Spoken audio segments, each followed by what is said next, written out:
Hello and welcome to Competology IAS academy. आज हम लोग इस वीडियो में भारत में श्रमिक आंदोलन और शिक्षा का विकास, ईस्ट इंडिया कंपनी जब आती है हमारे भारत देश में और औपनिवेशिक काल में जिस तरह के शिक्षा का विकास किया जा रहा था, यानी कि वो अपने स्वार्थ के लिए कर रहे थे शिक्षा का विकास, भारतीय को मतलब कि उनके जानकारी के लिए नहीं या उनके उत्थान के लिए नहीं, ठीक है। उनकी अपनी एक स्वार्थ छिपी हुई थी शिक्षा के विकास में। तो उन्हीं सारे चीज़ों को, यानी कि शिक्षा का विकास कैसे कैसे होता है, ठीक है, किस गवर्नर जनरल के शासनकाल में क्या क्या स्टेप आता है शिक्षा के विकास के लिए और क्या क्या निर्णय लिया जाता है, इन सारी चीज़ों को हम लोग यहाँ पर चर्चा करने वाले हैं। खास करके देखा जाए तो यह हमारे बीपीएससी प्रीलिम्स के लिए यह काफ़ी इंपॉर्टेंट साबित होने वाला है। उसके सिलेबस के अकॉर्डिंग ही इसको बनाया गया है। तो देखते हैं क्या क्या इसके मुख्य तथ्य होते हैं।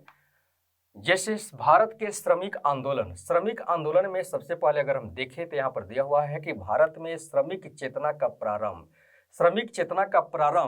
19वीं शताब्दी, यहाँ पर हम कह सकते हैं कि 19वीं शताब्दी के प्रारंभ से लेकर 19वीं शताब्दी के अंत से लेकर, ठीक है, अंतिम समय से लेकर और यानी कि उत्तरार्ध इसमें हम सब जोड़ सकते हैं और 20वीं शताब्दी की, ठीक है, शुरुआत में, ठीक है। तो ये हमारा बीच का जो पीरियड है, इसी समय यहाँ पर भारत में श्रमिक चेतना का क्या होता है, यहाँ पर देखें तो उसका मतलब कि चेतना प्रारंभ होती है और आधुनिक उद्योगों की स्थापना के साथ यह शुरू होता है। यानी कि जब इस औपनिवेशिक काल में जिस तरह के उद्योग धंधे यहाँ पर स्थापित किए जा रहे थे और उस उद्योग में देखें तो जिस तरह से उनकी मतलब कि हर तरह से जो हानि होता था श्रमिकों का, चाहे वो वेतन का लेकर हो या काम करने की घंटे को लेकर हो, यानी कि ज़्यादा काम करवाया जाता था उनको, ठीक है। तो यहाँ पर देखें तो तब यहाँ पर देखें तो आधुनिक उद्योग की जब स्थापना होती है तब यह श्रमिक आंदोलन शुरू होता है, ठीक है। कुछ इनमें आई खामियों के मजदूर आंदोलन को जन्म दिया, यानी कि कहने का मतलब कि जिस तरह के श्रमिक आंदोलन यहाँ पर हो रहा है और श्रमिकों के लिए जिस तरह के रूल बनाए गए थे, यानी कि कारखाना में जिस तरह के एक तरह जो व्यवस्था थी, ठीक है, और श्रमिकों से ज़्यादा काम लेने की जिस तरह से व्यवस्था थी और उनको देखा जाए तो सुरक्षा के नाम पर कुछ भी नहीं दिया जा रहा था, यानी कि काफ़ी खतरनाक, मतलब कि देखा जाए तो ऐसे ऐसे कारखाने में उनसे काम किए जाते थे। तो उसमें कुछ खामियां थी जिसके कारण देखा जाए तो मजदूरों ने क्या किया था, आंदोलन किया था। श्रमिकों का प्रथम आंदोलन 1877 ईस्वी में नागपुर में हुआ था और उसमें कहा, एक्सप्रेस मिल में हुआ था। कौन से मिल में? तो एक्सप्रेस मिल में हुआ था। वेतन के दरों में वृद्धि के लिए हड़ताल किया गया था, यानी कि यहाँ एक्सप्रेस मिल के श्रमिकों ने क्या किया था, क्यों हड़ताल किया था यहाँ पर? तो वेतन के दरों में वृद्धि के लिए, ठीक है, यानी कि इनके वेतन इतने कम थे, उसके आधार पर देखा जाए तो वह उससे अपना भरपाया नहीं कर पा रहे थे, जिसके कारण यहाँ पर उसके वृद्धि के लिए, ठीक है, यहाँ पर क्या करते हैं, हड़ताल करते हैं। 1878 ईस्वी में सोराबजी सपूरजी बंगाली, कौन है? सोराबजी सपूरजी बंगाली बम्बई विधान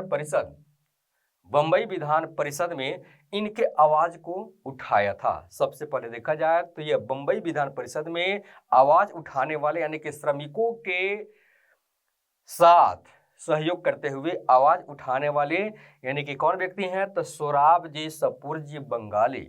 उसके बाद 1890 में एनएम लोखंडे बम्बई मिल हैंड्स एसोसिएशन की क्या करते हैं, गठन करते हैं। इसे भारत का पहला मजदूर संघ माना जाता है। किसे? यानी कि इसे बम्बई मिल हैंड्स एसोसिएशन की स्थापना किसने किया? एनएम लोखंडे किया और इसे मजदूर संघ का, यह देखा जाए तो यह भारत का पहला मजदूर संघ बनता है। फिर उसके बाद 1918 में बीपी वाडिया मद्रास मजदूर संघ की इन्होंने क्या किया था, स्थापना किया था।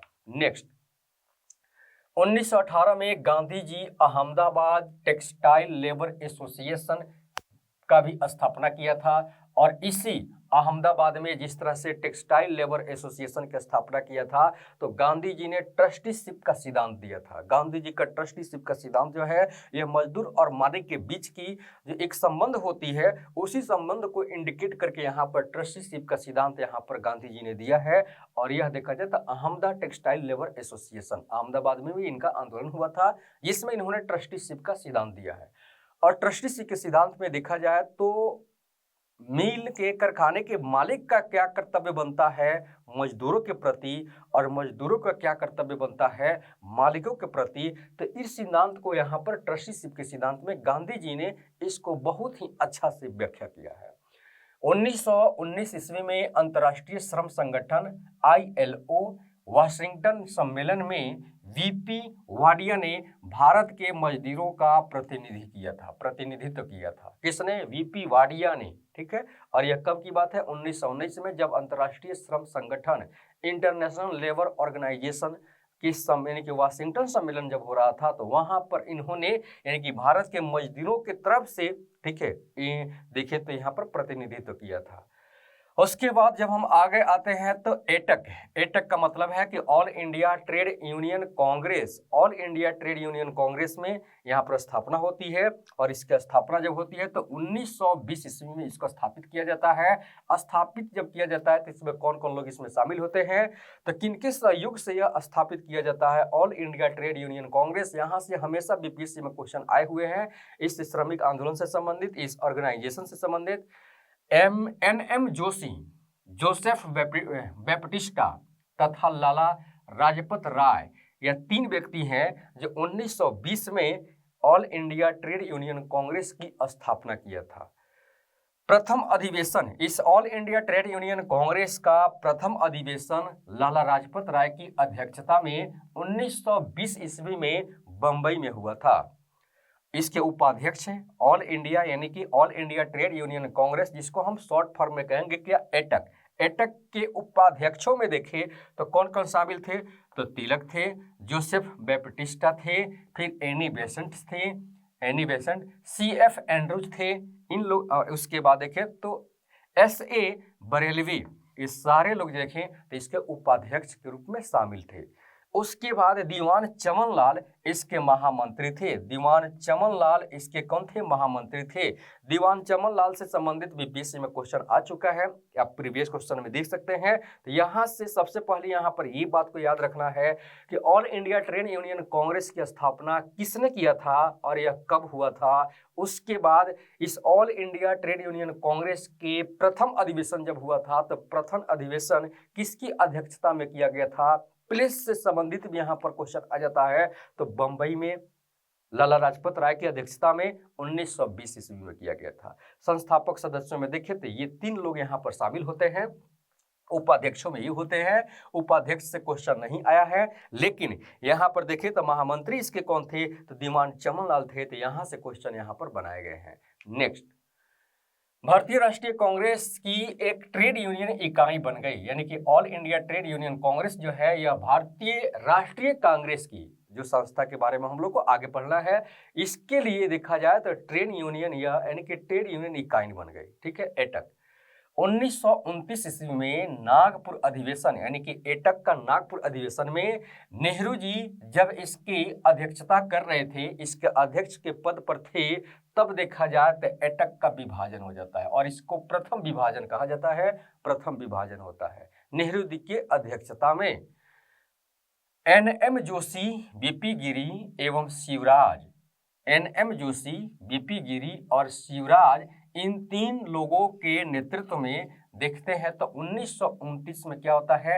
एटफ की स्थापना होती है, इंडियन ट्रेड यूनियन फेडरेशन, जिसको हम लोग कहते हैं इंडियन ट्रेड यूनियन फेडरेशन, एटफ की स्थापना होती है। एटफ किससे बनता है? एटक से ही बनता है। एटक का जब विभाजन होता है तो एटफ बनाया जाता है, यानी कि ITUPF यानी कि इंडियन ट्रेड यूनियन कांग्रेस, इस ट्रेड यूनियन फेडरेशन इसको कहते हैं। NM जोशी, बीपी गिरी एवं शिवराज।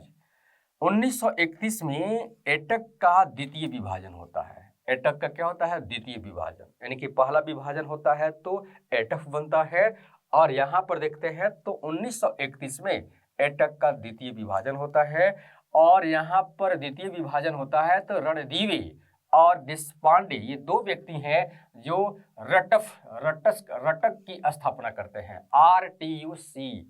RTUC मतलब कि रेड ट्रेड यूनियन कांग्रेस, इसको कहते हैं रेड ट्रेड यूनियन कांग्रेस की स्थापना रणदीवे और देशपांडे ये दोनों लोगों के नेतृत्व में की जाती है। फिर आगे चल के देखा जाए तो 1934 ईस्वी में एटक, एटक प्लस RTUCK यानी कि रटक का विलय हो जाता है, यानी कि all India trade union Congress में रेड ट्रेड यूनियन कांग्रेस का क्या होता है, विलय हो जाता है। ठीक है, यानी कि यहाँ पर दूसरा विभाजन होकर जो एक संस्था बना हुआ था रेड ट्रेड यूनियन कांग्रेस, इसकी यहाँ पर एटक में फिर पुनः विलय हो जाता है।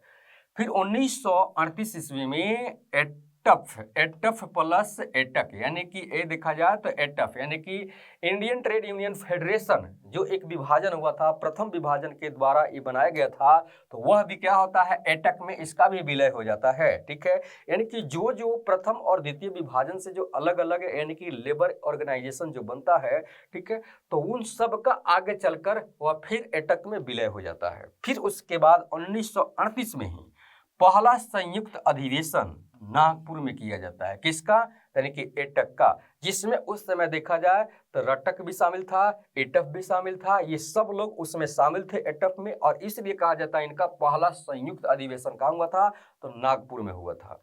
1933 में देखें तो केंद्रीय मजदूर संघ की भी स्थापना की जाती है, जिसको NTUF कहते हैं। ठीक है, नेशनल ट्रेड यूनियन फेडरेशन, ठीक है, यह अलग एक संस्था 1933 में बनती है। ठीक है, जो एटक से बिल्कुल अलग है, इसका इसमें विलय नहीं हुआ है, ये अलग यहाँ पर स्वायत्त एक संस्था यहाँ पर बनती है, national trade union federation. Next INTUC, INTUC द्वितीय विश्व युद्ध के समय द्वितीय विश्व युद्ध के समय एटक में फिर विभाजन होता है, यानी कि 1944 के आसपास यह, ठीक है, 1944 में इसका फिर विभाजन होता है।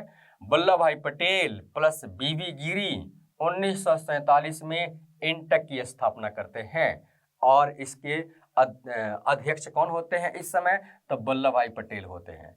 समाजवादियों ने 1948 में हिंद मजदूर सभा का स्थापना किया था, और 1949 में देखें तो प्रोफेसर केटी शाह यूटक का यानी कि यूनियन ट्रेड यूनियन कांग्रेस की स्थापना इन्होंने किया था।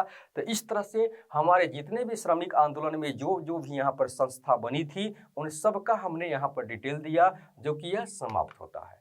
नेक्स्ट, समाचार पत्रों का इतिहास एवं पत्रिकाएं तथा प्रमुख पुस्तकें। अब हमारा अगला टॉपिक होता है समाचार पत्रों का इतिहास एवं पत्रिकाएं तथा उसके प्रमुख पुस्तकें। बहुत इंपॉर्टेंट है, यहां से क्वेश्चन बार बार आते हैं। समाचार पत्रों का इतिहास में देखें तो भारत को आधुनिक प्रेस, ठीक है, भारत में आधुनिक प्रेस की स्थापना विलियम बोल्ट्स को माना जाता है। ठीक है, कौन है, विलियम बोल्ट्स। प्रेस के विकास में देखें तो भारत में शिक्षा के मार्ग को प्रशस्त किया। प्रेस का जिस तरह से यहाँ पर विकास होता है, तरह तरह की बुक यहाँ पर छपाई की जाती है, तो फिर शिक्षा का यहाँ पर देखें तो विकास होने लगता है। इसके माध्यम से अंग्रेजों ने शिक्षा के क्षेत्र में अनेक महत्वपूर्ण कार्य किए। अंग्रेजों ने अपने औपनिवेशिक काल में शिक्षा के क्षेत्र में अनेक महत्वपूर्ण कार्य किए। शिक्षा के विकास ने भारतीय स्वतंत्रता संग्राम में अपनी अग्रणी भूमिका निभाई। ठीक है, कौन सा, शिक्षा के विकास ने, शिक्षा के विकास के माध्यम से ही यानी कि लोगों को ये अवगत हुआ कि हमारा प्राचीन सभ्यताएं कैसी थी, हमारी सभ्यताएं में किस तरह की एक संस्कृतियां हुआ करती थी, और हमारी संस्कृति कितनी महान थी, लोगों को इस बात का अवगत हुआ, और आगे चलकर देखा जाए तो हमारे भारतीय स्वतंत्रता संग्राम में यह अग्रणी भूमिका निभाता है।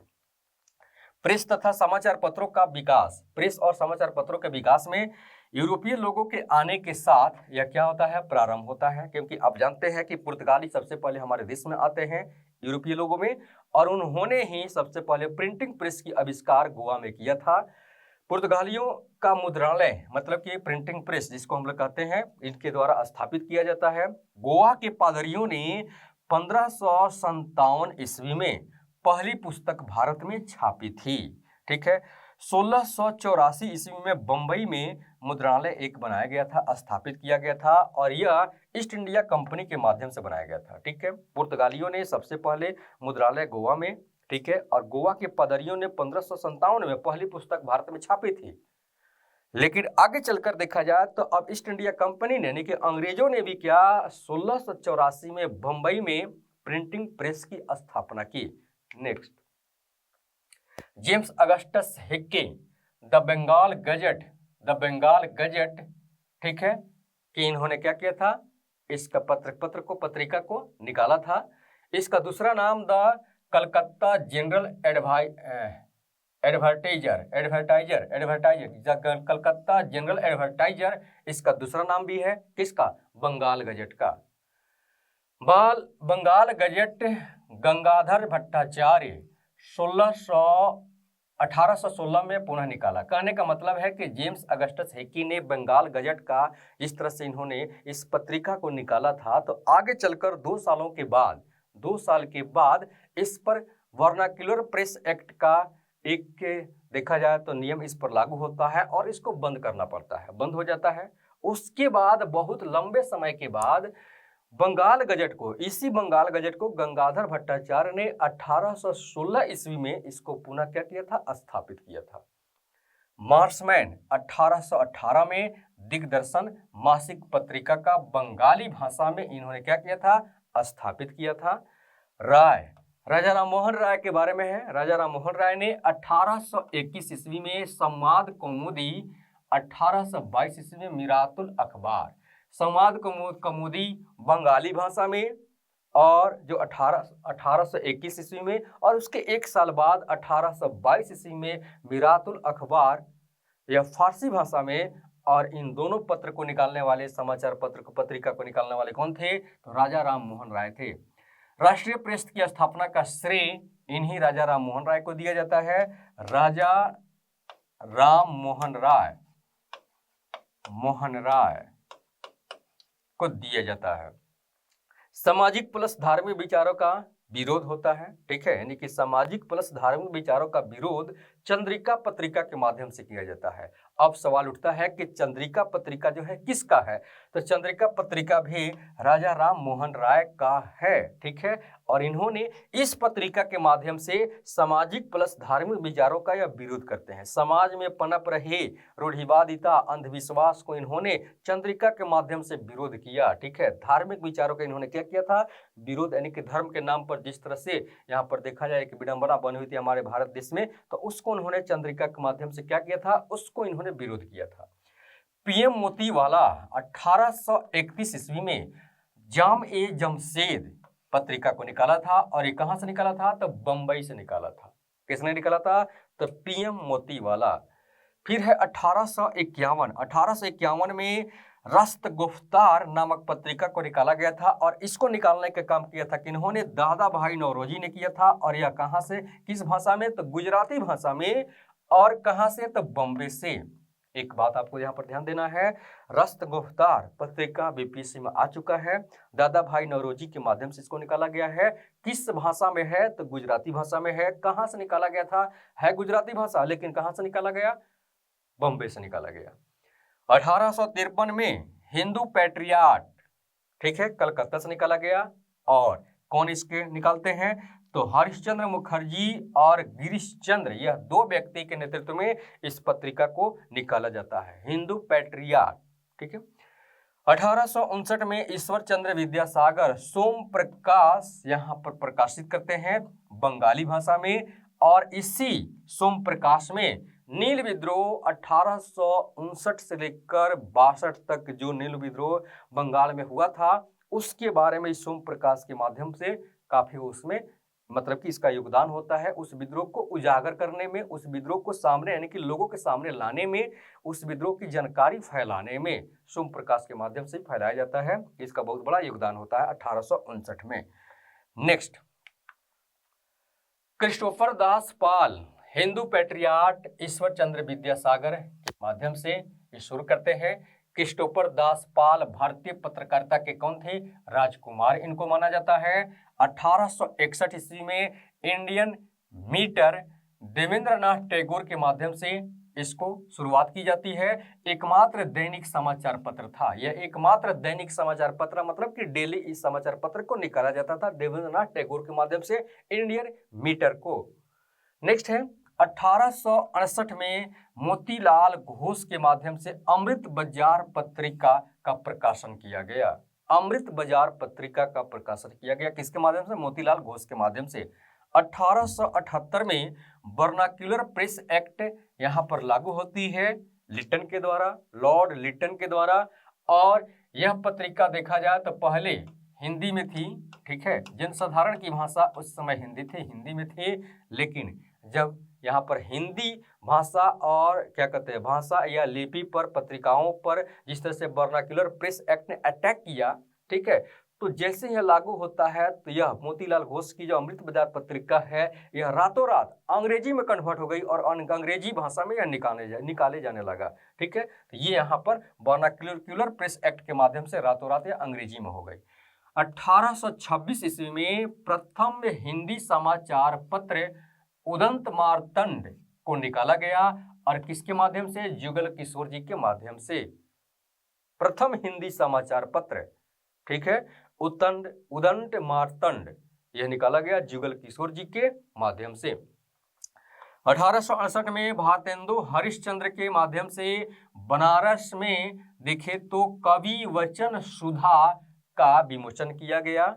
फिर उसके बाद है 1875 में स्टेट्समैन के माध्यम से रॉबर्ट वाइट नामक पत्रिका का यहाँ पर संकलन किया गया। Annie Besant new India plus Commonwealth यानी कि न्यू इंडिया और कॉमनवेल्थ पत्रिका को निकालने में मतलब कि सक्षम होती है एनी बेसेंट के माध्यम से। खास करके देखें तो यह 1916 के आसपास इसको निकाला गया था और होम रूल लीग आंदोलन जो था इनका उसमें इन्होंने इस पत्रिका के माध्यम से बहुत बड़ा योगदान दिया है, समाज को बहुत बड़ा मैसेज दिया। नेक्स्ट, समाचार पत्रों का अभिवेचन अधिनियम 1719, ठीक है।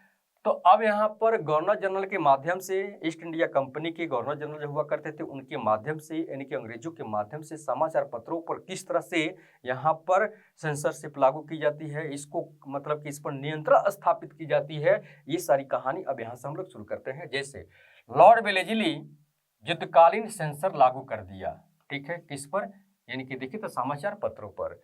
संपादक और मुद्रक स्वामी, संपादक मुद्रक यानी कि प्रिंटिंग प्रेस और स्वामी, इन तीनों का नाम देना अनिवार्य हो गया था। जहां से भी समाचार पत्र होती थी, ठीक है, जहां से निकलते थे वहां पर संपादक का नाम यानी कि संपादक का है, मुद्रक का नाम होना चाहिए, स्वामी का नाम वहां पर होना चाहिए, ठीक है, किसके नेतृत्व में इसको संपादित किया जा रहा है। यहाँ पर देखा जाए तो लॉर्ड वेलेजली ने इसको अनिवार्य कर दिया, ठीक है, अनिवार्य कर दीजिएगा। अगर किसी समाचार पत्र में ये तीनों चीज नहीं होती थी, ठीक है, तो उसको जब्त कर लिया जाता था, उसके प्रिंटिंग प्रेस को भी जब्त कर लिया जाता था। तो इस तरह से देखा जाए तो लॉर्ड वेलेजली ने यानी कि एक तरह का जैसे समाचार पत्र के माध्यम से ही हमारे देखें तो हमारे देश के जो नवयुवक हैं इसको पढ़कर हमारे देश की संस्कृतियां के बारे में या कहाँ पर कैसी घटनाएं हो रही है तो इन सारी बातों से वो क्या होते थे, अवगत होते थे, ठीक है। तो आगे चलकर देखा जाए तो स्वतंत्रता आंदोलन को में मतलब कि एक जान लाने का काम यही समाचार, ठीक है, बुक पत्रिकाएं जो होती थी यही यहाँ पर काम करते थे, जिसके कारण यहाँ पर अंग्रेजों को लगता था कि किसी भी तरह का आपत्तिजनक अगर मैसेज कोई यहाँ पर दे रहा है यानी कि अंग्रेजों के खिलाफ, तो यहाँ की जनता क्या भड़क उठती है, ठीक है, और वह विद्रोह करती है। तो इसलिए जो भी यहाँ पर जिस तरह की बात कहता है, ठीक है, तो जो भी बात कहता है तो उसको सबसे पहले यहाँ पर संपादक, मुद्रक और स्वामी का नाम यहाँ पर देना अनिवार्य होगा, ताकि हमको भी पता चले कि ये बात जो कही गई है और समाज में जो चल रही है किस पत्रिका के माध्यम से चल रही है, इसको छापने वाला व्यक्ति कौन है, मुद्रक का नाम क्या है और किसके नेतृत्व में कि संपादक का नाम क्या है, ठीक है, ताकि हम वहां पर पहुंचकर उससे हम क्वेश्चन कर सके, ठीक है, उसको हम पकड़ सके, उसको हम दंड कर सकते, पनिशमेंट दे दे, ठीक है। तो इस तरह के यहाँ पर लॉर्ड वेलेजली ने यहाँ पर शुरुआत किया।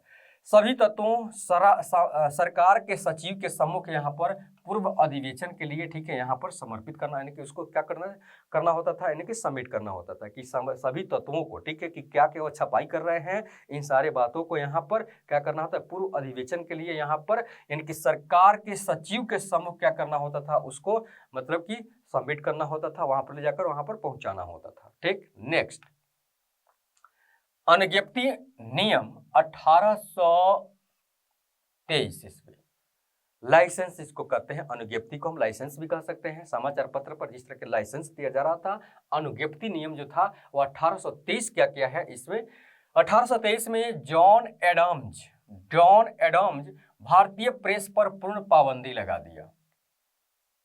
किसके माध्यम से? अनुज्ञप्ति नियम 1823 ईस्वी। अनुज्ञप्ति को रद्द करने यानी कि किसी भी तरह के लाइसेंस को क्या करना, अनुज्ञप्ति को रद्द करने, नया प्रार्थना पत्र मांगने, ठीक है, इत्यादि इसमें शामिल था। मीरात उल अखबार इस अनुज्ञप्ति नियम 1823 के माध्यम से क्या हो जाता है, बंद हो जाता है।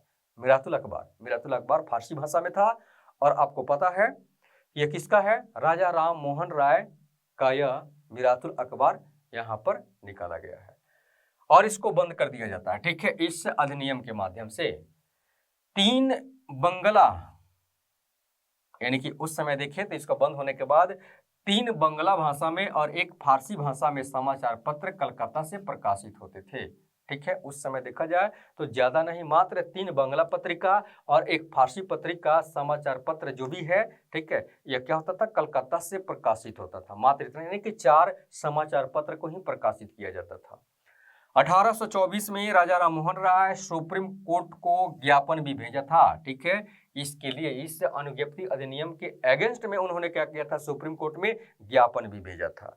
नेक्स्ट, यहाँ पर क्वेश्चन आ सकता है कि राजा राम मोहन राय ने उनकी किस पत्रिका के बंद होने पर सुप्रीम कोर्ट को ज्ञापन भेजा था, या राजा राम मोहन राय ने सुप्रीम कोर्ट को ज्ञापन दिया था तो किस अधिनियम के, यानी कि किस नियम के खिलाफ दिया था, तो अनुज्ञप्ति नियम 1823 ईस्वी।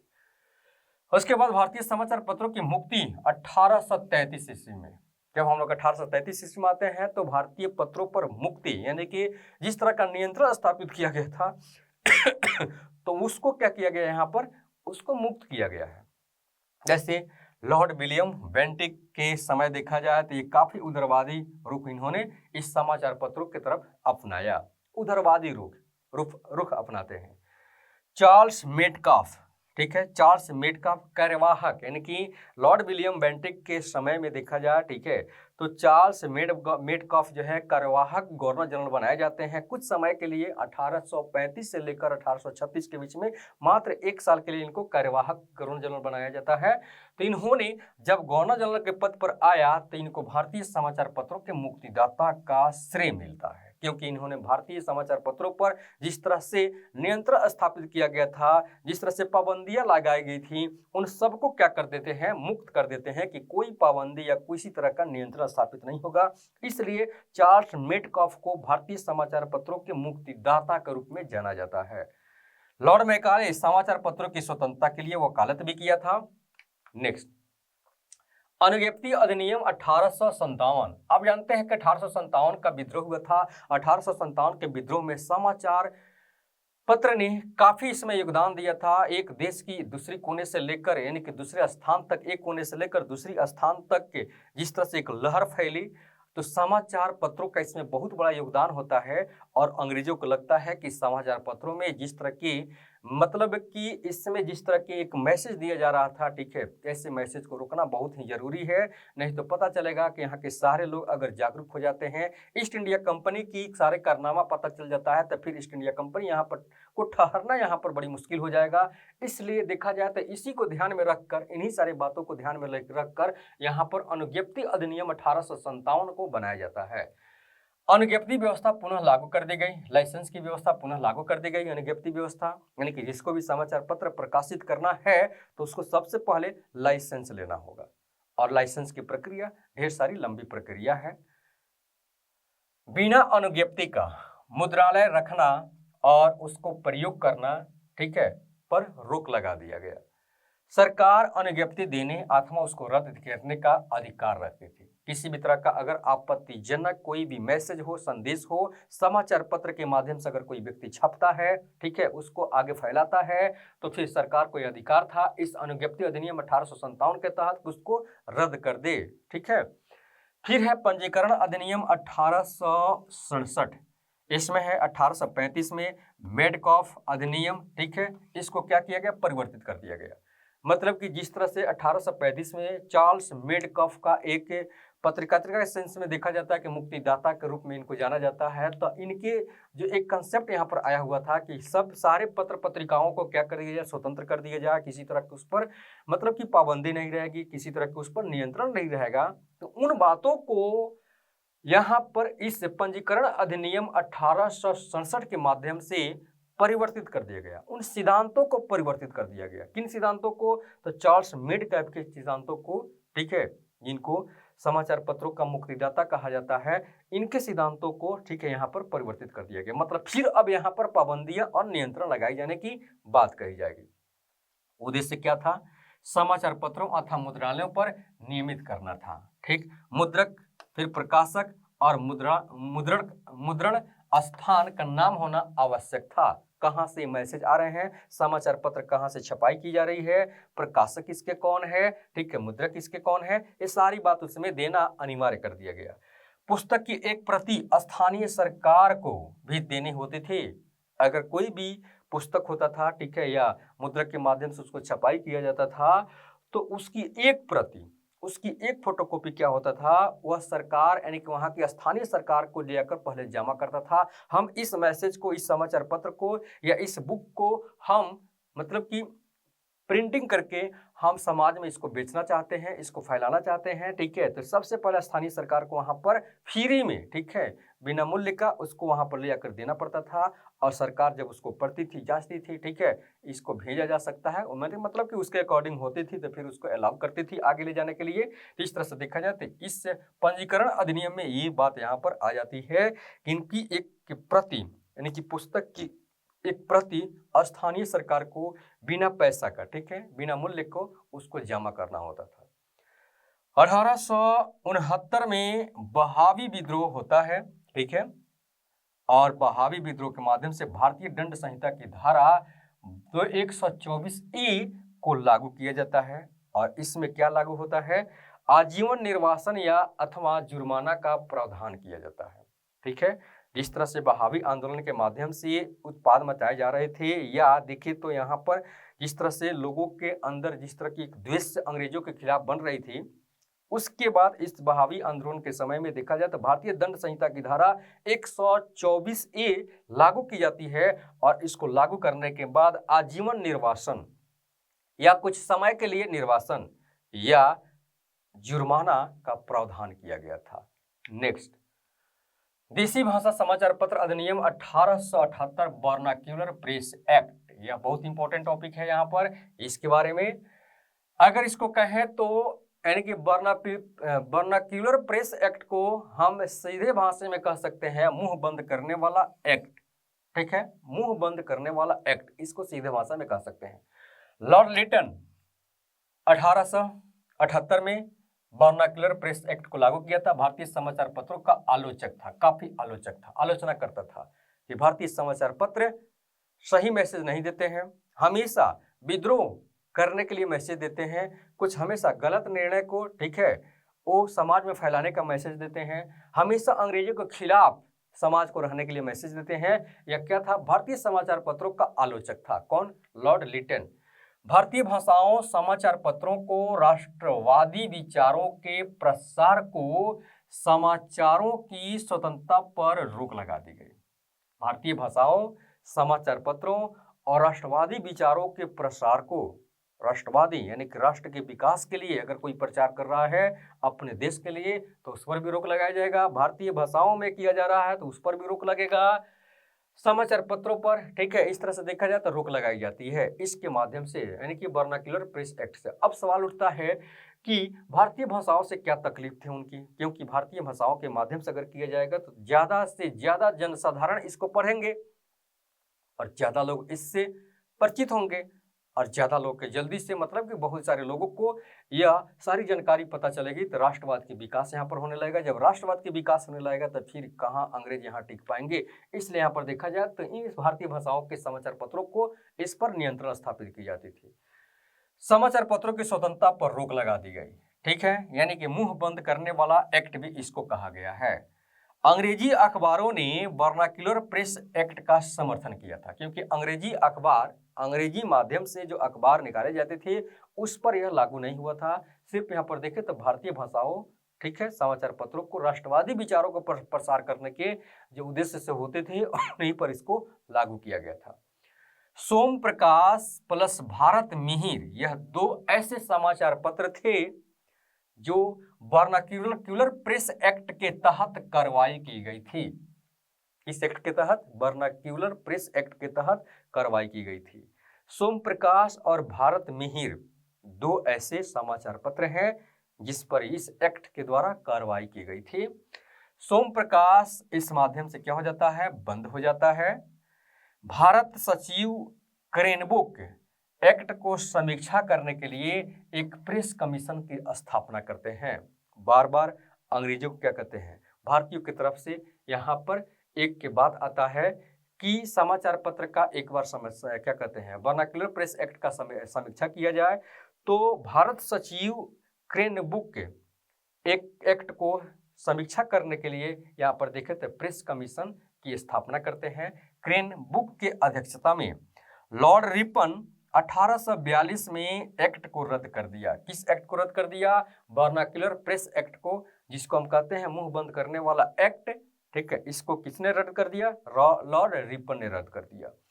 अमृत बाजार पत्रिका के लिए यह बनाया गया था। अमृत बाजार पत्रिका हिंदी माध्यम से, ठीक है, बंगाल से निकाला जाता था, जो कि देखा जाए तो इससे अमृत बाजार पत्रिका के लिए खास करके वर्नाक्युलर प्रेस एक्ट बना था, ठीक है, इस पर तो लागू हुआ है। लेकिन इसके अलावा देखें तो सोम प्रकाश प्लस भारत मिहिर पर भी इस एक्ट के द्वारा कार्रवाई की गई थी। नेक्स्ट, समाचार पत्र अधिनियम 1918। लॉर्ड कर्जन उग्रवादी दल का उत्थान। लॉर्ड कर्जन के समय में हमारे भारत में उग्रवादी दल का उत्थान होता है और हिंसक घटनाएं काफी बढ़ने लगती है। समाचार पत्रों ने आप देख रहे हैं कि उग्रवादी दल की यहाँ पर घटनाएं, यानी कि 1907 के कराची के अधिवेशन में भी यहाँ पर देखिए तो कांग्रेस का विभाजन हो चुका है, एक उग्रवादी दल, ठीक है, एक नरम दल। तो उग्रवादी दल का जिस तरह से उत्थान होता है और हिंसक घटनाएं होना शुरू होती है, तो उसी को ध्यान में रखते हुए यहाँ पर समाचार पत्र अधिनियम 1908 लाया जाता है। समाचार पत्रों ने भी सरकार की कड़ी आलोचना की और न्यूज़पेपर इंसिडेंटमेंट ऑफ ऑफेंस एक्ट 1908 पारित किया गया।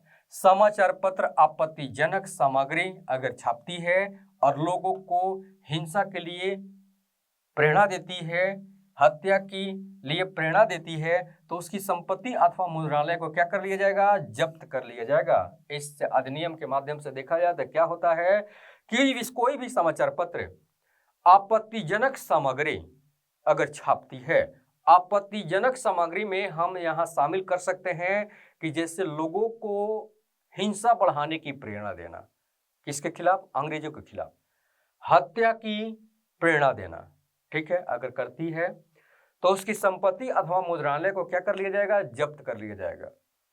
भारतीय समाचार पत्र अधिनियम 1910 यहाँ पर है कि स्थानीय सरकार पंजीकरण जमानत 500 रुपये से लेकर 2000 रुपये के बीच में रखता था। यानी कि देखा जाए तो न्यूनतम यहाँ पर इस पंजीकरण जमानत की राशि 500 रुपये था और मैक्सिमम कितना था, यहाँ पर 2000 था। फिर जमानतें जब्त करने प्लस पंजीकरण रद्द करने का अधिकार भी यहाँ पर भारतीय समाचार पत्र अधिनियम के माध्यम से दिया जाता था। और किसी भी समाचार पत्र का अगर जमानत जब्त कर लिया जाता था, उसके पंजीयन को रद्द कर दिया जाता था, तो पुनः उसको बहाल करने के लिए, पुनः पंजीकरण के लिए अब यहाँ पर 500 की जगह पर न्यूनतम राशि जो है यह 1000 होता था और मैक्सिमम राशि यहाँ पर 2000 से बढ़ाकर कितनी कर दी गई, 10,000 कर दिया गया था, ताकि इस डर से भी कोई ना चाहे कि हमारी मतलब कि समाचार पत्र को जब्त कर लिया जाए, मुद्रालय को जब्त कर लिया जाए, ठीक है। इसलिए इस राशि को इतना बढ़ाया जाता है ताकि यानी कि इसका ये डर रहेगा, तो इस तरह के लोगों को हिंसा या हत्या करने की प्रेरणा, ठीक है, देने का काम ये लोग नहीं करेंगे, आपत्तिजनक सामग्री ये लोग नहीं छापेंगे। इस तरह से यहाँ पर इस बात को यहाँ पर दिया जाता है। नेक्स्ट, प्रेस इंक्वायरी कमेटी 1921 में गठित की जाती है। 1921 में विधि सदस्य तेज बहादुर सप्रू की अध्यक्षता में कठोर प्रेस कानूनों की समीक्षा की जाती है, ठीक है। विधि सदस्य एक होते हैं तेज बहादुर सप्रू जी, इन्हीं की अध्यक्षता में विधि क्या कहते हैं, कठोर प्रेस कानूनों की समीक्षा की जाती है। इस कमेटी की अनुशंसा पर 1908 ईस्वी एवं 1910 ईस्वी के प्रेस अधिनियमों को निरस्त कर दिया गया। यानी कि जब इसकी मतलब की समीक्षा की जाती है तो पता चलता है कि इन्होंने किस तरह से समाचार पत्रों पर नियंत्रण स्थापित किया हुआ था। खास करके देखा जाए तो यह नियंत्रण स्थापित करना यानी कि एक गैर कानूनी तरीके से किया जा रहा है। इसलिए 1908 ईस्वी एवं 1910 ईस्वी के प्रेस अधिनियमों को यहाँ पर क्या किया गया, निरस्त कर दिया गया। फिर इसके बाद आता है भारतीय समाचार पत्र संकटकालीन शक्तियां अधिनियम 1931। इस समय देखें तो हमारे भारत में जिस तरह के आंदोलन चल रही थी, काफी संकटकालीन यहाँ पर परिस्थितियां उत्पन्न हो गई थी। यानी कि इस आंदोलन में देखें तो आप हरा की स्थापना भी देख रहे हैं। हिंदुस्तान एसोसिएशन की स्थापना जिसे भगत सिंह के माध्यम से किया जा रहा है, ठीक है, चंद्रशेखर के माध्यम से। उस समय जो क्रांतिकारी लोग यहाँ पर मतलब कि हर तरह से जिस तरह की मतलब कि अपनी गतिविधियां बढ़ाई हुई थी, काफी उसमें हिंसात्मक गतिविधियां बढ़ाई गई थी। आगे चलकर देखें तो फिर यहाँ पर गांधी जी का असहयोग आंदोलन भी आता है 1930 ईस्वी में। संकटकालीन स्थितियां यहाँ पर उत्पन्न हो जाती इन सारे आंदोलनों से। तो इस सारी समस्याओं को ध्यान में रखकर यह भारतीय समाचार पत्र अधिनियम 1931 को लाया जाता है। महात्मा गांधी सविनय अवज्ञा आंदोलन इस समय किए हुए थे। समाचार पत्रों पर अधिक नियंत्रण स्थापित करने के लिए इस भारतीय समाचार पत्र अधिनियम 1931 को लाया जाता है। नेक्स्ट, अब इसके माध्यम से सिफारिशें क्या क्या होती है, तो सबसे पहले है कि समाचार पत्र और पुस्तकों के पंजीकरण के अधिनियम में संशोधन किया जाए। भारतीय दंड संहिता की धारा 124A और 153A में परिवर्तित किया जाए। क्वेश्चन आ सकता है कि भारतीय दंड संहिता की धारा 124A और 153A में परिवर्तन करने के बाद किस अधिनियम के माध्यम से किया गया था, तो यहाँ पर आपको ध्यान देना होगा। 1931 के देशी राज्य यानी कि असंतोष विरुद्ध रक्षा अधिनियम और 1934 के देशी राज यानी कि रक्षा अधिनियम को रद्द करना सम्मिलित किया गया था। यानी कि 1931 का 1934 में जो ये हमारी देशी राज अधिनियम जो यहाँ पर था, इसमें इसके डिटेल क्या क्या है, ठीक है, इसके बारे में हम लोग क्वेश्चन के माध्यम से करेंगे। तो उनको यह रद्द करने के लिए यहाँ पर यही जानना है कि इन दोनों को रद्द करने के लिए यहाँ पर सिफारिश करने की बात आती है। समाचार पत्र जांच समिति 1947, समाचार पत्र जांच समिति 1947 के बारे में 1947 में यहाँ पर गंगानाथ झा की अध्यक्षता में यह गठित किया जाता है। किसको गठित किया जाता है? समाचार पत्र जांच समिति 1947। हमारी देश की आज़ादी के समय यानी कि इससे की जांच क्या कहते हैं, इसको गठन किया जाता है। उद्देश्य होता है समाचार पत्रों के कानूनों की समीक्षा करना है कि अंग्रेजों ने किस तरह के समाचार पत्रों में कानून बनाए हुए हैं, उनकी समीक्षा करना गंगानाथ झा के माध्यम से। 1931-1934 के समाचार पत्र अधिनियम प्लस भारतीय दंड संहिता की धारा 124A एवं 153A को संशोधित करने की सिफारिश की थी। इन्होंने गंगानाथ झा ने देखा जाए तो इतने सारे अधिनियमों को क्या किया था, संशोधित करने का सिफारिश किया था कि इसको सुधार किया जाए। यह हमारे देश के समाचार पत्रकारिता के लिए बहुत ही मतलब कि यह हानिकारक सिद्ध हो सकता है। नेक्स्ट, समाचार पत्र 1951 आपत्तिजनक विषय अधिनियम। अब यहाँ पर हमारे देश आजाद हो चुकी है। उस समय यहाँ पर भारत सरकार ने क्या यहाँ पर मनाते हैं, जमानत मांगने प्लस जब्त करने का प्रावधान यहाँ पर किया जाता है। ज्यूरी द्वारा न्याय मांगने का अधिकार भी दिया जाता है। अगर समाचार पत्र अधिनियम 1951 जो बन रहा है और इसके माध्यम से यानी कि समाचार पत्र का जमानत मांगने के लिए या जब्त करने का जो प्रावधान किया जा रहा है, ठीक है, तो एक यहाँ पर सहूलियत ये दी जा रही है कि अगर किसी व्यक्ति को, ठीक है, समाचार पत्र के मालिक को ऐसा लगता है कि हमने ऐसा कुछ नहीं छपा है, तो वह कहाँ कंप्लेन कर सकता था, तो ज्यूरी द्वारा न्याय मांगने का उनको अधिकार दिया गया था। यानी कि किस माध्यम से, यानी कि किस अधिनियम के माध्यम से ज्यूरी द्वारा न्याय मांगने का अधिकार दिया गया था, तो ये हो जाएगा समाचार पत्र 1951 के अधिनियम से। GS राजाध्यक्ष की अध्यक्षता में समाचार पत्र आयोग का गठन किया गया, जिसमें देखा जाए तो अनुशंसा को विज्ञापन की कड़ी संहिता बनाई जाए, इस बात को यहाँ पर मतलब सिफारिशें की गई थी। नेक्स्ट, ब्रिटिश काल में स्थापित समाचार एजेंसी समाचार एजेंसी एक तरफ है, दूसरी तरफ स्थापना। यहाँ पर डेट से आप यहाँ पर क्वेश्चन आ सकता है कभी कभी। सबसे पहले देखें तो ब्रिटिश काल में स्थापित समाचार एजेंसियां कौन कौन थी। यहाँ पर तो मुख्य 5 एजेंसियां थी और इनके काल किस समय यहाँ पर स्थापित होती है। तो सबसे पहला है राइटर। राइटर की स्थापना 1860 ईस्वी में की जाती है। फिर है API, associate press of India, इसकी स्थापना 1905 ईस्वी में की जाती है। फिर है फ्री प्रेस न्यूज सर्विस और इसकी स्थापना 1927 ईस्वी में की जाती है। UPI, United press of India, यह 1934 ईस्वी में की जाती है स्थापना। और press trust of India, press trust of India की स्थापना 1947 ईस्वी में की जाती है। ये हमारे हो गए 5 ब्रिटिश काल में स्थापित समाचार एजेंसियां थी। नेक्स्ट, 19वीं सदी की प्रमुख भारतीय पत्रिकाएं, प्रमुख भारतीय पत्रिकाएं, इससे क्वेश्चन बहुत आते रहते हैं, ये भी हमारे लिए इंपॉर्टेंट है। पत्रिकाएं और संपादक, तरुण भारत के संपादक कौन थे? तो बेनीपुरी। हरिजन सेवक के संपादक कौन थे? तो वियोगी हरि। चांद के संपादक कौन है? तो महादेवी वर्मा। नागरी प्रचारिणी का संपादक कौन थे? आचार्य रामचंद्र शुक्ल, आचार्य रामचंद्र शुक्ल। माधुरी के प्रचारक कौन, संपादक कौन थे? तो दुलारे लाल भार्गव। और सरस्वती के संपादक कौन थे? तो महावीर प्रसाद द्विवेदी। हिंदी नवजीवन हरिभाऊ उपाध्याय। फिर हरिश्चंद्र मैगजीन, यह भारतेंदु हरिश्चंद्र के माध्यम से। और कवि वचन सुधा, यह भी भारतेंद्र हरिश्चंद्र के माध्यम से इसको संपादित किया गया था। तो ये हमारे होते हैं 19वीं शताब्दी की प्रमुख भारतीय पत्रिकाएं। नेक्स्ट, हिंदी प्रदीप, यह बालकृष्ण भट्ट के माध्यम से संपादित किया जाता है। मर्यादा, यह प्रेमचंद के माध्यम से किया जाता है संपादित। उसके बाद है हिंदुस्तान, यह प्रताप नारायण मिश्र के माध्यम से संपादित किया गया। ब्राह्मण, यह किसके माध्यम? प्रताप नारायण मिश्र के माध्यम से। इंदु नामक पत्रिका का संपादन अंबिका प्रसाद गुप्त के माध्यम से किया जाता है। इसमें कुछ विशेष कॉन्सेप्ट नहीं है, यह फैक्ट आपको रटने के लिए है, ठीक है। यह भी इंपॉर्टेंट है, आप इसको 2 बार 3 बार 4 बार नजर दौड़ाएंगे, आपको ये फैक्ट लगभग याद हो जाएगा। कंठस्थ अगर नहीं भी याद होता है तो कोई बात नहीं, ठीक है। बस उतना हमको ध्यान में रहना चाहिए कि अगर क्वेश्चन यहाँ पर आता है, बनता है, तो मिलान मैच या उस क्वेश्चन के ऑप्शन को टिक कर लिया जाए। नेक्स्ट, अब भारत में प्रकाशित प्रमुख समाचार पत्र, यहाँ पर समाचार पत्र कौन कौन से हैं जो भारत में प्रकाशित हुआ था, और खास करके यह औपनिवेशिक काल की बात है।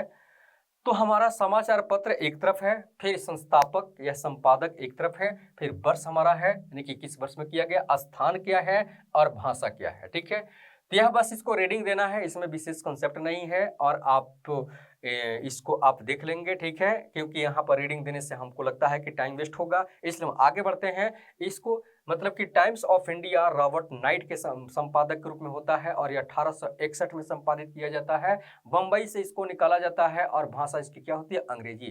तो इस तरह को आप रीडिंग खुद मार लेंगे, ठीक है। यहाँ पर देखिए तो यहाँ पर रीडिंग मारना थोड़ा सा टाइम का वेस्ट है, इसलिए हम आगे बढ़ते हैं। यह हमारा जो होगा, यानी कि भारत में प्रकाशित प्रमुख समाचार पत्र, बहुत बड़ी लिस्ट है, ठीक है। इसमें हम देखें तो आपको इंपॉर्टेंट चीज जो यहाँ पर है आपको याद कर लेना होगा।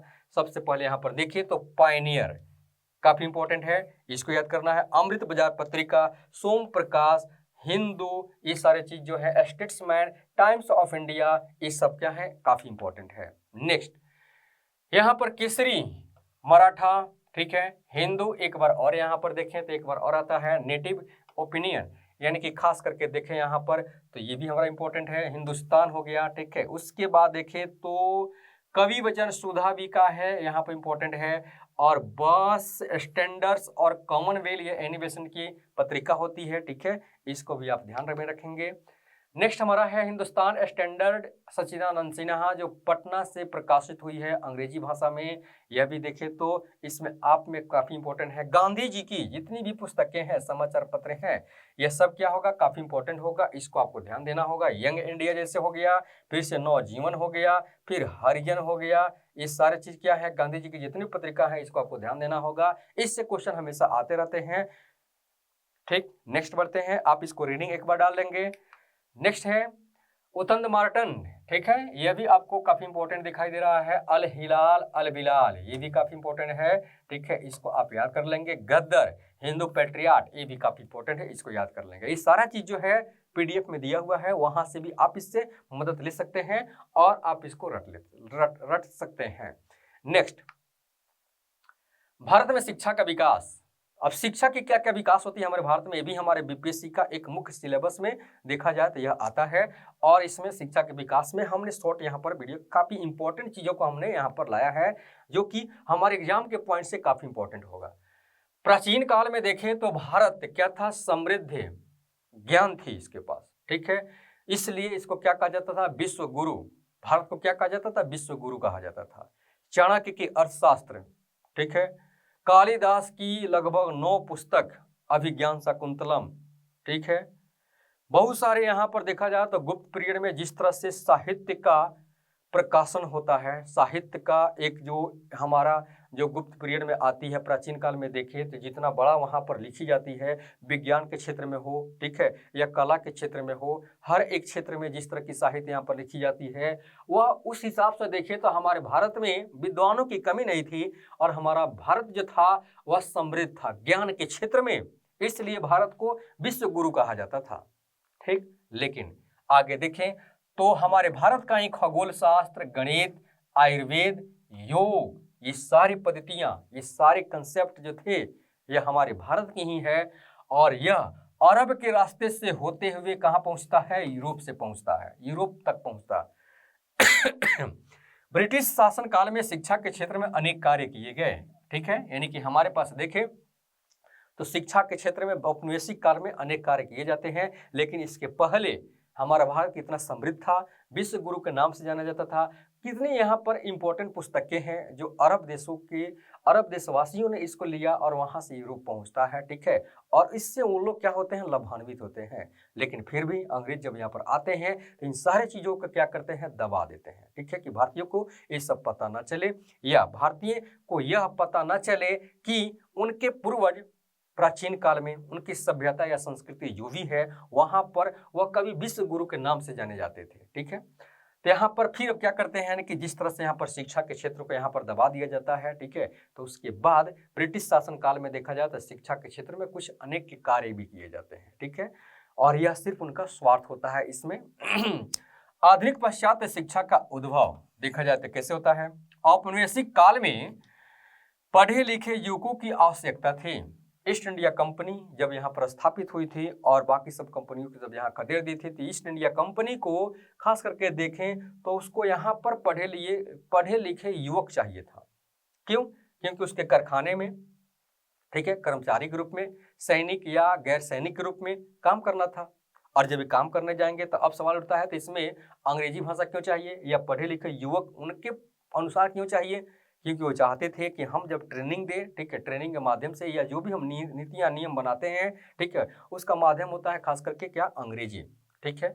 तो इनको हम लोग ऐसे ट्रेंड करें तो देखने से तो भारतीय हो लेकिन अंदर से, ठीक है, मन से क्या हो, वह अंग्रेज दिखाई दे, ठीक है, इस तरह से इनको ट्रेंड किया जाता था।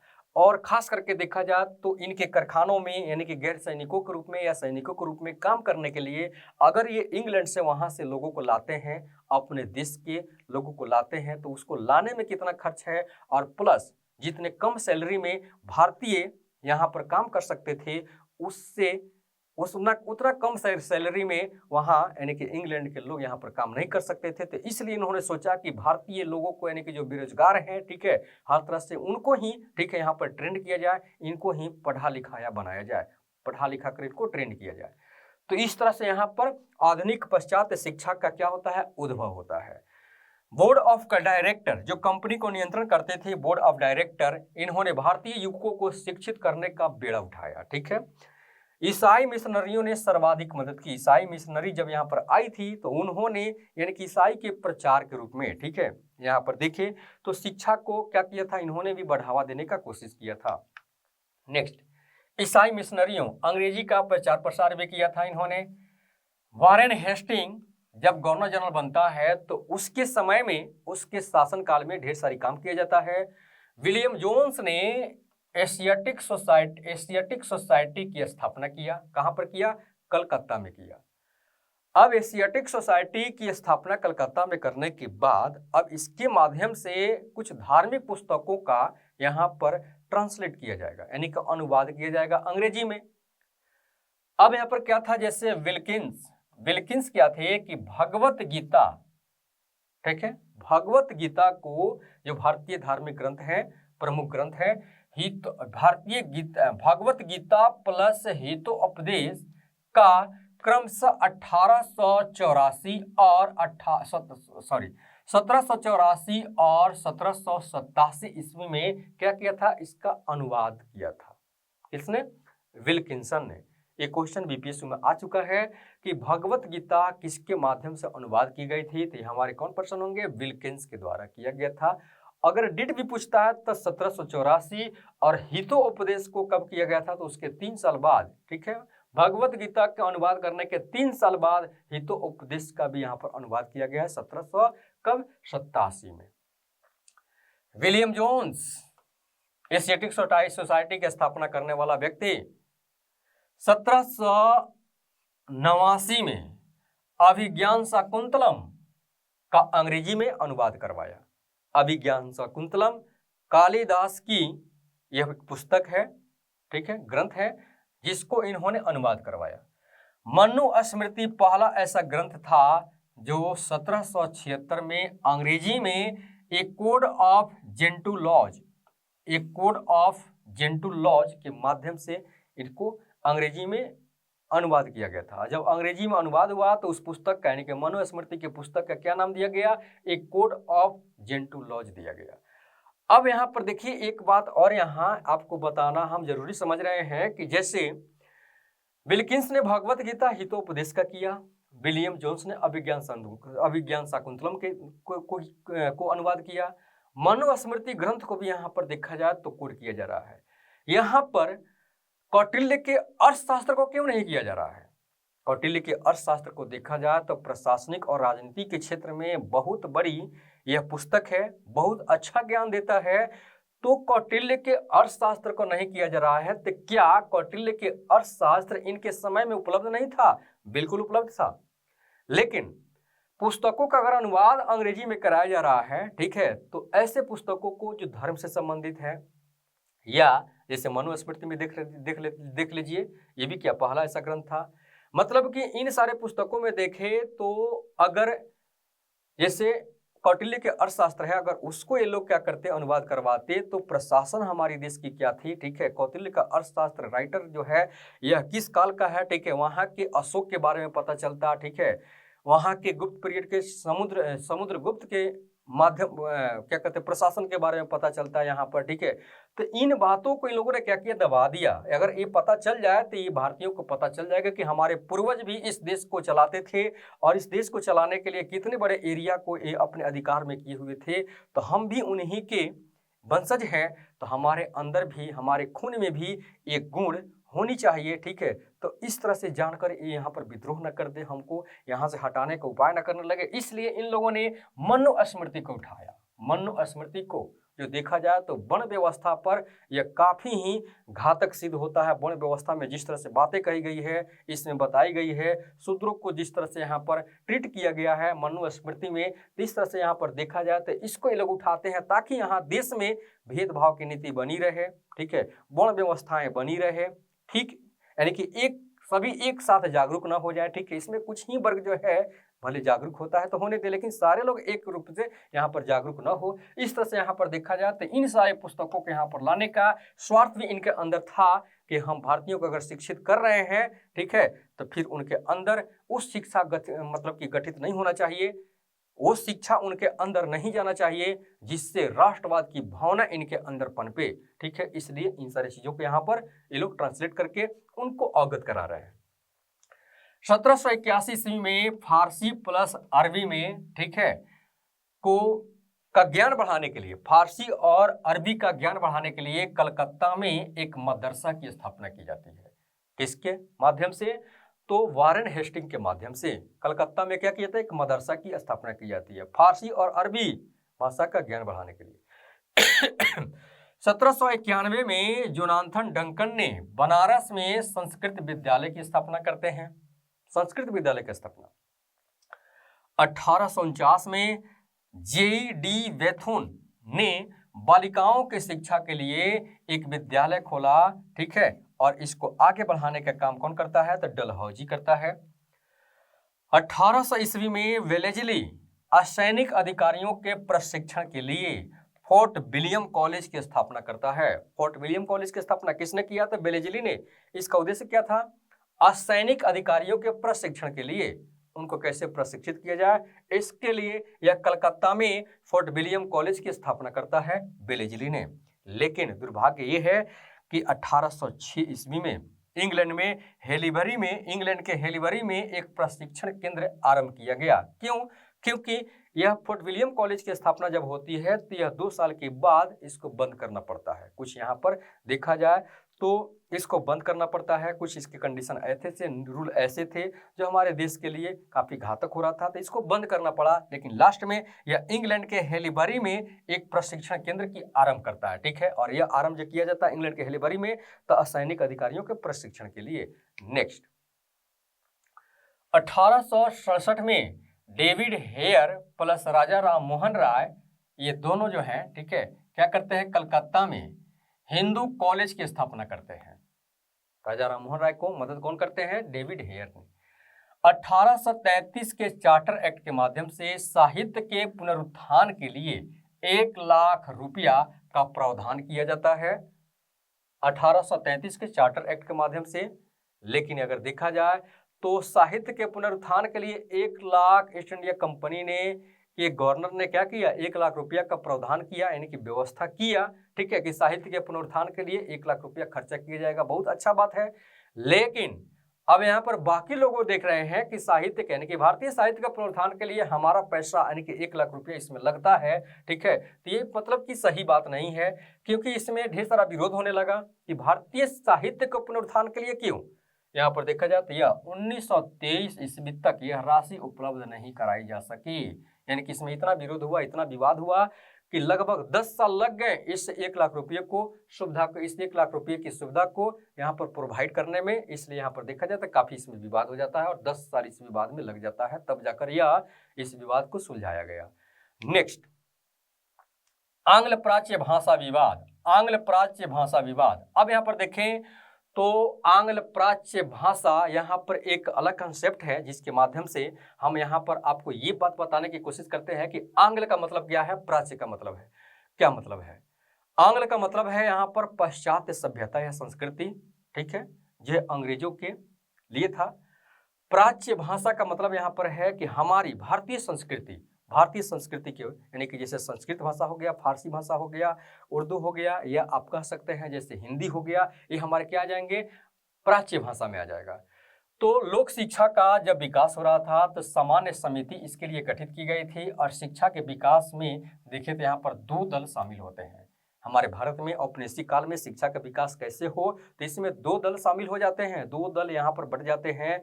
एक दल जो है आंग्ल शिक्षा को यानी कि पाश्चात्य शिक्षा को समर्थन करेगा, तो दूसरा दल जो है यह प्राच्य यानी कि भारतीय भाषा के को समर्थन करेगा। जैसे प्राच्य भाषा का समर्थन करने में देखें तो इसमें कौन कौन भाषाएं आ जाती है मुख्य रूप से? तो संस्कृत और अरबी आ जाती है। प्राच्य भाषा जो हमारे भारतीय भाषाएं थी, और इसके समर्थक कौन कौन थे? तो H.T. प्रिंसेप और H.H. विल्सन, वहीं जो भागवत गीता और हितोपदेश का अनुवाद किया था। आंग्ल भाषा के समर्थक में देखें तो कौन थे? अंग्रेज थे, ठीक, और इसके समर्थक में देखें तो कौन कौन आ जाते हैं? Munro, Elphinstone, Lord Macaulay. आंग्ल भाषा के समर्थक में देखें तो यहाँ पर अंग्रेजी भाषा आता है, इसको हम पाश्चात्य भाषा भी कह सकते हैं, आंग्ल भाषा को पाश्चात्य भाषा भी कह सकते हैं, इसमें अंग्रेजी आती है, ठीक है, और इसके समर्थक थे मुनरो, एलिफिस्टन और लॉर्ड मैकाले। इन 3 को कहना था कि भारत में अगर शिक्षा का विकास हो रहा है, और सामान्य समिति के माध्यम से इन लोगों को बताना चाहता था कि भारत में शिक्षा का विकास वह अंग्रेजी माध्यम से होनी चाहिए, लेकिन H.T. प्रिंसेप और H.L. विल्सन ये कहते थे कि भारत में शिक्षा का विकास क्या होना चाहिए? संस्कृत तथा अरबी भाषा में होना चाहिए। मैकाले 1835 में बेंटिक, लॉर्ड विलियम बेंटिक के समय आंग्ल भाषा से शिक्षा देने की वकालत किया और आंग्ल भाषा को ही आगे बढ़ाया जाने लगा। आंग्ल भाषा मतलब कि अंग्रेजी भाषा को आगे बढ़ाया जाने का काम किया जाने लगा। 1854 में के पूर्व यानी कि 1854 के पूर्व यानी कि जिस समय आप देख सकते हैं चार्ल्स वुड का, ठीक है, शिक्षा के क्षेत्र में चार्ल्स वुड का डिस्पैच जब लागू होता है, तो इसके पहले तक देखा जाए तो आंग्ल भाषा से ही शिक्षा देने की बात हो रही थी। और जैसे ही 1854 में, ठीक है, चार्ल्स वुड का डिस्पैच शामिल होता है या आता है, तो शिक्षा के विकास का प्रमुख वह आधार बन जाती है। और फिर उसके बाद देखा जाए तो वहां पर चार्ल्स वुड के डिस्पैच के आधार पर ही आगे शिक्षा को विकास किया जाने लगा। नेक्स्ट, शिक्षा का अधोमुखी निस्यंदन सिद्धांत। यह है ब्रिटिश सरकार महसूस किया जाए, इनके ब्रिटिश सरकार यह महसूस करता है कि उच्च भारतीय वर्गों को शिक्षित किया जाए, उच्च भारतीय वर्गों को शिक्षित किया जाए। भारत में जितने भी उच्च वर्ण हैं, उच्च वर्ग हैं, उनको शिक्षित किया जाए। यानी कि सारे भारतीयों को शिक्षित करना हमारे बस की बात नहीं है, बहुत ज़्यादा इस पर खर्च आएगा, ठीक है। तो इसलिए कहते हैं कि उच्च भारतीय वर्गों को क्या किया जाए, शिक्षित किया जाए। छान कर यानी कि इन्हीं के माध्यम से, यानी कि भारतीय वर्णों को जो शिक्षित किया जाएगा, वह शिक्षित होने के बाद उन्हीं से छान कर शिक्षा का प्रसार निम्न वर्गों तक हो जाएगा, उनके माध्यम से शिक्षा का प्रसार निम्न वर्णों तक हो जाएगा। ऑकलैंड ने क्या किया था, इसको लागू किया था। शिक्षा का अधोमुखी निस्यंदन सिद्धांत क्या है, तो इसमें उच्च वर्णों को शिक्षा देने की बात होती थी और उनके माध्यम से, उच्च वर्णों के माध्यम से जो उनको शिक्षा प्राप्त हो जाता था, उनके माध्यम से निम्न वर्णों तक यह शिक्षा वो अपने आप वह स्वतः ही वो लोग जानकार इसको हो जाएंगे, यानी कि शिक्षा का प्रसार उनके पास चला जाएगा। तो इस तरह का यहाँ पर कंसेप्ट आता है शिक्षा का अधोमुखी निस्यंदन सिद्धांत। और इसको लागू करने वाला कौन व्यक्ति है, तो लॉर्ड ऑकलैंड है। यह असफल हो गया, ठीक है। आगे देखा जाए तो यह सफल हो जाता है, अन्य भारतीय वर्गों से यह पृथक रहा, ठीक है। और 1854 में वुड डिस्पैच के बाद इस नीति को त्याग दिया गया। नहीं, कहने का मतलब है कि जब इसको लागू किया जाता है शिक्षा का अधोमुखी निस्यंदन सिद्धांत को, तो इसमें एक हमारे समाज में जो उच्च वर्ण थे और निम्न वर्ण थे, तो उसमें खाइयां बंटने लगी, खाइयां होने लगी, खाई काफी वहां पर होने लगा। मतलब कि देखा जाए तो यहाँ पर अन्य भारतीय वर्गों से यह पृथक रहा, पृथक होने लगा। यानी कि इसका मतलब कि क्या कहते हैं, विकास, यानी कि शिक्षा का विकास निम्न वर्ण के लोग तक पहुंच ही नहीं पा रहा था, इसलिए क्या हो जाता है, असफल हो जाता है। और वुड डिस्पैच 1854 जब लागू होता है तो इसको क्या कर दिया जाता है, इस नीति को त्याग दिया जाता है।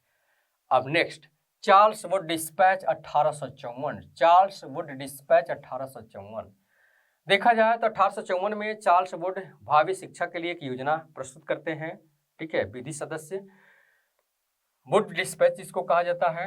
और यहाँ पर बोर्ड ऑफ कंट्रोल के प्रधान सदस्य हुआ करते थे। चार्ल्स वुड कौन थे, तो बोर्ड ऑफ कंट्रोल के प्रधान सदस्य हुआ करते थे। अब सवाल उठता है कि बोर्ड ऑफ कंट्रोल क्या था, तो ईस्ट इंडिया कंपनी को नियंत्रित करता था, ठीक है, 1857 के विद्रोह के पहले। तो इस तरह से देखा जाए तो यहाँ पर बोर्ड ऑफ कंट्रोल के प्रधान सदस्य के रूप में चार्ल्स वुड डिस्पैच आते हैं और उन्होंने भावी शिक्षा के लिए एक योजना प्रस्तुत किया था और उसी योजना को वुड डिस्पैच के नाम से जाना जाता है। और इस योजना को कब प्रस्तुत किया गया था, तो 1854 में। फिर भारतीय शिक्षा का इसे मैग्ना कार्टा कहा जाता है। इस व्यवस्था में, वुड के डिस्पैच में इतनी अच्छी व्यवस्था थी तो इसको भारतीय शिक्षा का मैग्ना कार्टा कहा जाने लगा। मतलब कि शिक्षा का एक बहुत बड़ा आधार कहा जाने लगा। और यह हमारे यानी कि मैग्ना कार्टा के सेंस यानी कि मौलिक आधार भी कह सकते हैं। और इस तरह से हमारे भारतीय शिक्षा का यहाँ से विकास होना शुरू होता है। इसमें क्या था कि यूरोपीय ज्ञान यहाँ पर दिया जाए और अंग्रेजी प्लस देसी भाषाओं के माध्यम से दिया जाए। दोनों भाषाओं की यहाँ पर बात हो रही है वुड के डिस्पैच में कि जिस तरह की यूरोपीय ज्ञान था, यानी कि साइंटिफिक जो हम नॉलेज कहते हैं वहाँ की, ठीक है, उन सारी बातों को यहाँ पर अंग्रेजी और देसी भाषाओं के माध्यम से जनसाधारण तक पहुँचाया जाए। यानी कि यहाँ पर दोनों मीडियम की बात हो रही है।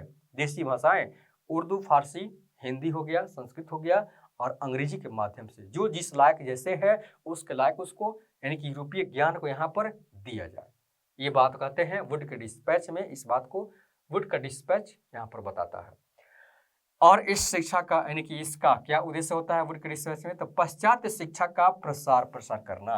खास करके देखें तो इसके माध्यम से भी यूरोपीय ज्ञान को बढ़ाने की बात हो रही है। तो यूरोपीय ज्ञान क्या है? पाश्चात्य ही शिक्षा तो है। पाश्चात्य शिक्षा को प्रसार प्रसार करना है।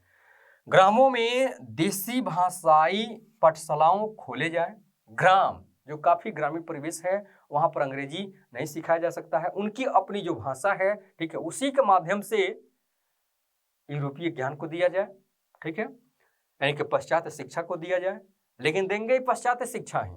ठीक है, यानी कि चाहे जो भी भाषा हो, अंग्रेजी के माध्यम से और देसी भाषाओं के माध्यम से। जिला में एंग्लो वर्नाक्यूलर हाई स्कूल लागू किया जाए, कॉलेज भी लागू किया जाए। ठीक है, कहां पर? जिला में। निजी प्रयत्नों को बढ़ावा देने के लिए अनुदान पद्धति लागू किया जाए। बहुत इंपॉर्टेंट है ये, यानी कि चार्ल्स वुड के डिस्पैच में क्या यह बात लिखी हुई है? निजी यानी कि क्या कहते हैं, प्राइवेट स्कूल भी होनी चाहिए। तो यहाँ पर निजी प्रयत्नों को बढ़ाने के लिए, बढ़ावा देने के लिए अनुदान पद्धति भी लागू किया जाए।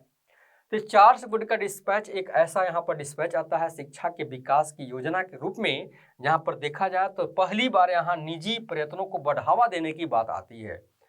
कंपनी 5 प्रांतों में, देखा जाए 5 प्रांतों में यहाँ पर लोक शिक्षा विभाग की स्थापना करती है और चार्ल्स वुड के डिस्पैच को वहाँ लागू करके भारतीय शिक्षा के भावी शिक्षा विकास के लिए यहाँ पर ये काम करना शुरू करती है। नेक्स्ट, 1855 में लोक शिक्षा विभाग यहाँ पर स्थापित होता है और यहाँ पर देखिए इसकी सिफारिशों में यहाँ पर 2 पॉइंट और आती है कि लोक शिक्षा विभाग की स्थापना यहाँ पर किया जाता है 1855 में। 1857 में कलकत्ता, बंबई एवं मद्रास, यह 3 जगह पर लंदन विश्वविद्यालय की तर्ज पर विश्वविद्यालय भी स्थापित किए गए। लंदन विश्वविद्यालय की तर्ज पर, ये बहुत इंपॉर्टेंट क्वेश्चन है, क्वेश्चन आया हुआ है। एक हमारे बीपीएससी में ही नहीं, स्टेट पीसीएस में, यूपीएससी में भी क्वेश्चन आया हुआ है। कलकत्ता, बंबई और मद्रास में जो विश्वविद्यालय स्थापित किया गया था, तो किसके तर्ज पर किया गया था? लंदन विश्वविद्यालय के तर्ज पर इसको स्थापित किया गया था। देखा जाए तो किस योजना के तहत? वुड के डिस्पैच के माध्यम से यह बात यहाँ पर शामिल होती है। और कब किया गया था? 1857। इस समय हमारे देश में 1857 के विद्रोह की लहर चल रही थी। ठीक है, और उसी समय एक तरफ कलकत्ता, बंबई और मद्रास में लंदन विश्वविद्यालय के तर्ज पर इन तीनों जगह देखा जाए तो विश्वविद्यालय स्थापित किया जा रहा था। उसके बाद 1854 ईस्वी को पूर्व उच्च शिक्षा के विकास की रफ्तार धीमी रही। 1835 में कलकत्ता प्रथम मेडिकल कॉलेज स्थापित किया गया कलकत्ता में। 1840 में बंबई में भारतीय शिक्षा समिति को भंग करके, ठीक है, शिक्षा बोर्ड की स्थापना की गई है। चार्ल्स वुड के डिस्पैच के पहले की बात हो रही है, यहाँ पर लिखा हुआ 1854 ईस्वी को जो चार्ल्स वुड का डिस्पैच लागू होता है, उसके पूर्व उच्च शिक्षा का विकास कहाँ कहाँ हुआ था। 1840 में बंबई में भारतीय शिक्षा समिति को भंग करके क्या किया गया था? शिक्षा बोर्ड की स्थापना की गई थी। 1847 में कलकत्ता में एक नॉर्मल स्कूल लागू किया गया था, यानी कि यहाँ पर लाया गया था अध्यापकों के प्रशिक्षण के लिए। यानी कि एक तरह का नॉर्मल स्कूल क्या था? ट्रेनिंग स्कूल था। अध्यापकों के प्रशिक्षण के लिए इसको लागू किया गया था। 1847 में थॉमसन के माध्यम से रुड़की में इंजीनियरिंग कॉलेज की स्थापना की गई थी। 1851 में पूना कॉलेज की स्थापना की गई थी। 1854 में बंबई में ग्रांट मेडिकल कॉलेज की स्थापना की गई थी। ये हमारे उच्च शिक्षा का विकास वुड के डिस्पैच के पहले इन स्थानों पर, इन जगहों पर, इन सारे शासनकाल में किया गया था। नेक्स्ट, हंटर शिक्षा आयोग 1882 से 83 ईस्वी के बीच देखा जाए तो इस समय लॉर्ड रिपन गवर्नर जनरल है। 1882 में लॉर्ड रिपन W. हंटर की अध्यक्षता में हंटर शिक्षा आयोग का गठन करते हैं। उद्देश्य क्या होता है? 1854 के पश्चात शिक्षा के क्षेत्रों में हुई प्रगति का मूल्यांकन करना। यानी कि 1854 में वुड के डिस्पैच जिस तरह से लागू किया जाता है और उसके आधार पर शिक्षा का भावी एक की उद्देश्य जो होता है या योजना होती है, उसको जो प्रस्तुत करने की बात आती है, तो उन्हीं सारी बातों को यहाँ पर क्या करना है? मूल्यांकन करना है कि अब तक 1854 के वुड डिस्पैच के माध्यम से शिक्षा में क्या क्या विकास हुआ है, उसको यहाँ पर क्या करने के लिए, मूल्यांकन करने के लिए, समीक्षा करने के लिए डब्ल्यू हंटर की अध्यक्षता में हंटर शिक्षा आयोग का गठन किया गया है और यह इस समय लॉर्ड रिपन के माध्यम से कराया जा रहा है। प्राथमिक शिक्षा के प्रसार, इसका गठन किया गया था। इसमें हुआ कि प्राथमिक शिक्षा का, ठीक है, मैक्सिमम इसको क्या किया जाए, प्रसारित किया जाए। इसकी सिफारिशों में देखें तो माध्यमिक स्तर पर साहित्यिक शिक्षा प्लस व्यवहारिक शिक्षा का प्रावधान होनी चाहिए। डब्ल्यू हंटर जी कहते हैं कि माध्यमिक स्तर पर साहित्यिक शिक्षा और व्यवहारिक शिक्षा का भी यहाँ पर गठन होनी चाहिए। स्थानीय भाषा में प्राथमिक शिक्षा जो है वह स्थानीय भाषा में दी जानी चाहिए। ठीक है, प्राथमिक शिक्षा पर इस आयोग के माध्यम से ज्यादा जोर दिया गया है। निजी प्रयत्नों को देखा जाए तो पूर्ण रूप से बढ़ावा देना चाहिए। ठीक है, यानी कि वुड के डिस्पैच में भी इस बात को कहा गया है और निजी प्रयत्नों की बात यहाँ पर भी कही जा रही है कि पूर्ण रूप से बढ़ावा देना चाहिए, डब्ल्यू हंटर जी कहते हैं। भारत में, यानी कि ये सारी सिफारिशें थी। भारत में माध्यमिक एवं कॉलेज स्तर की शिक्षा का तीव्र विकास हुआ। 1882 में पंजाब विश्वविद्यालय खोले गए। 1887 में इलाहाबाद विश्वविद्यालय स्थापित किया गया। बंबई, कलकत्ता एवं मद्रास में अन्य स्थानों पर भी महिला शिक्षा पर जोर देके महिला शिक्षा के लिए भी यहाँ पर विद्यालय स्थापित किए जाते हैं। तो ये हमारे हो जाते हैं डब्ल्यू हंटर की अध्यक्षता में हंटर शिक्षा आयोग के गठन का प्रावधान। नेक्स्ट, भारतीय विश्वविद्यालय अधिनियम 1904 में। 1901 में कर्जन क्या करते हैं, एक शिमला में एक सम्मेलन स्थापित करते हैं। कहाँ पर, शिमला में सम्मेलन स्थापित करते हैं और वहाँ पर क्या होता है कि भारतीय शिक्षा के विकास पर चर्चा करने के लिए ये यहाँ पर सम्मेलन किया जाता है। 1902 ईस्वी में टॉमस रैले की अध्यक्षता में विश्वविद्यालय शिक्षा की समीक्षा करना था। ठीक है, विश्वविद्यालय शिक्षा की समीक्षा यानी कि शिमला में जो सम्मेलन लिया जा रहा था तो वह 1902 में टॉमस रैले की अध्यक्षता में देखा जाए तो शिक्षा की समीक्षा करना था। सैयद विलग्रामी और गुरुदास बनर्जी दो ऐसे भारतीय जो हैं इस आयोग में, ठीक है, यानी कि टॉमस रैले की आयोग में देखें तो दो भारतीय यहाँ पर हैं जो आयोग में सदस्य थे, यानी कि भारतीय सदस्य थे। दो भारतीय सदस्य यहाँ पर शामिल होते हैं। भारतीय विश्वविद्यालय अधिनियम 1904 के सदस्यों में देखें तो दो भारतीय यानी कि गुरुदास बनर्जी और सैयद विलग्रामी, ये दो लोग इसमें शामिल होते हैं। 1904 ईस्वी में भारतीय विश्वविद्यालय अधिनियम पारित किया जाता है और यह कब किया जाता है तो लॉर्ड कर्जन के समय किया जाता है। इसलिए लॉर्ड कर्जन के समय भारतीय विश्वविद्यालय अधिनियम 1904 यहाँ पर बात आती है और इसको पारित किया जाता है। नेक्स्ट, शिक्षा नीति पर सरकारी प्रस्ताव 1913।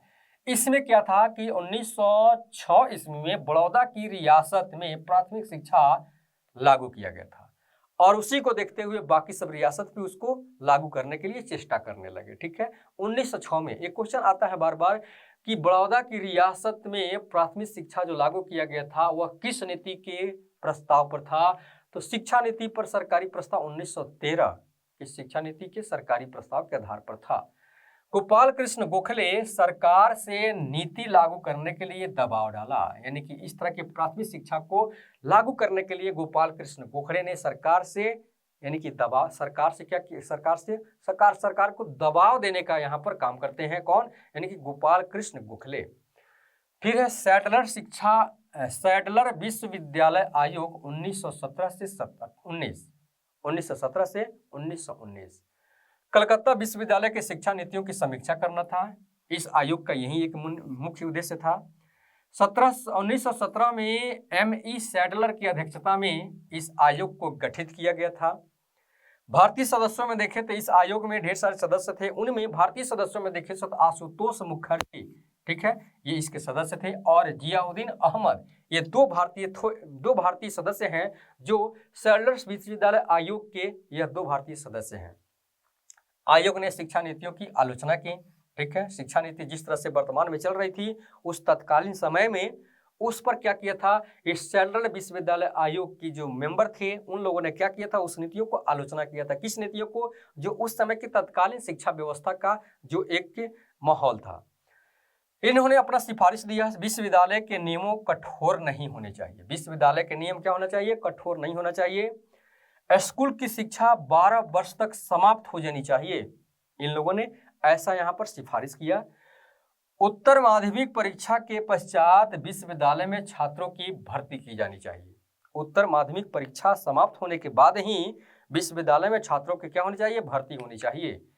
नेक्स्ट, स्नातक की उपाधि के लिए शिक्षा 3 वर्ष की होनी चाहिए। स्नातक की उपाधि के लिए 3 वर्ष। महिलाओं के लिए शिक्षा का प्रसार होनी चाहिए। 1916 से 21 में मैसूर, पटना, बनारस, अलीगढ़, ढाका, लखनऊ और उस्मानिया विश्वविद्यालय खोले गए। इन सारी जगहों पर देखा जाए तो विश्वविद्यालय खोला गया और यह मैसूर, पटना, बनारस, अलीगढ़, ढाका, लखनऊ, उस्मानिया विश्वविद्यालय खोले गए। तो यह आपको पता होना चाहिए कि किसके आयोग के आधार पर, तो सेल्डर विश्वविद्यालय आयोग के आधार पर। वह 2 भारतीय कौन है जिस आयोग में शामिल हुए थे, यानी कि शिक्षा के लिए, शिक्षा के विकास के लिए? तो इसमें देखा जाए तो आशुतोष मुखर्जी और जियाउद्दीन अहमद का नाम आता है सेल्डर विश्वविद्यालय आयोग में। इन 2 भारतीयों को शामिल किया गया था। तो इस सेल्डर विश्वविद्यालय आयोग में देखिए तो मैसूर, पटना, बनारस, अलीगढ़ इन सारी जगहों पर देखिए तो यहाँ पर एक उस्मानिया विश्वविद्यालय की स्थापना की जाती है। नेक्स्ट, हार्टोग समिति 1929।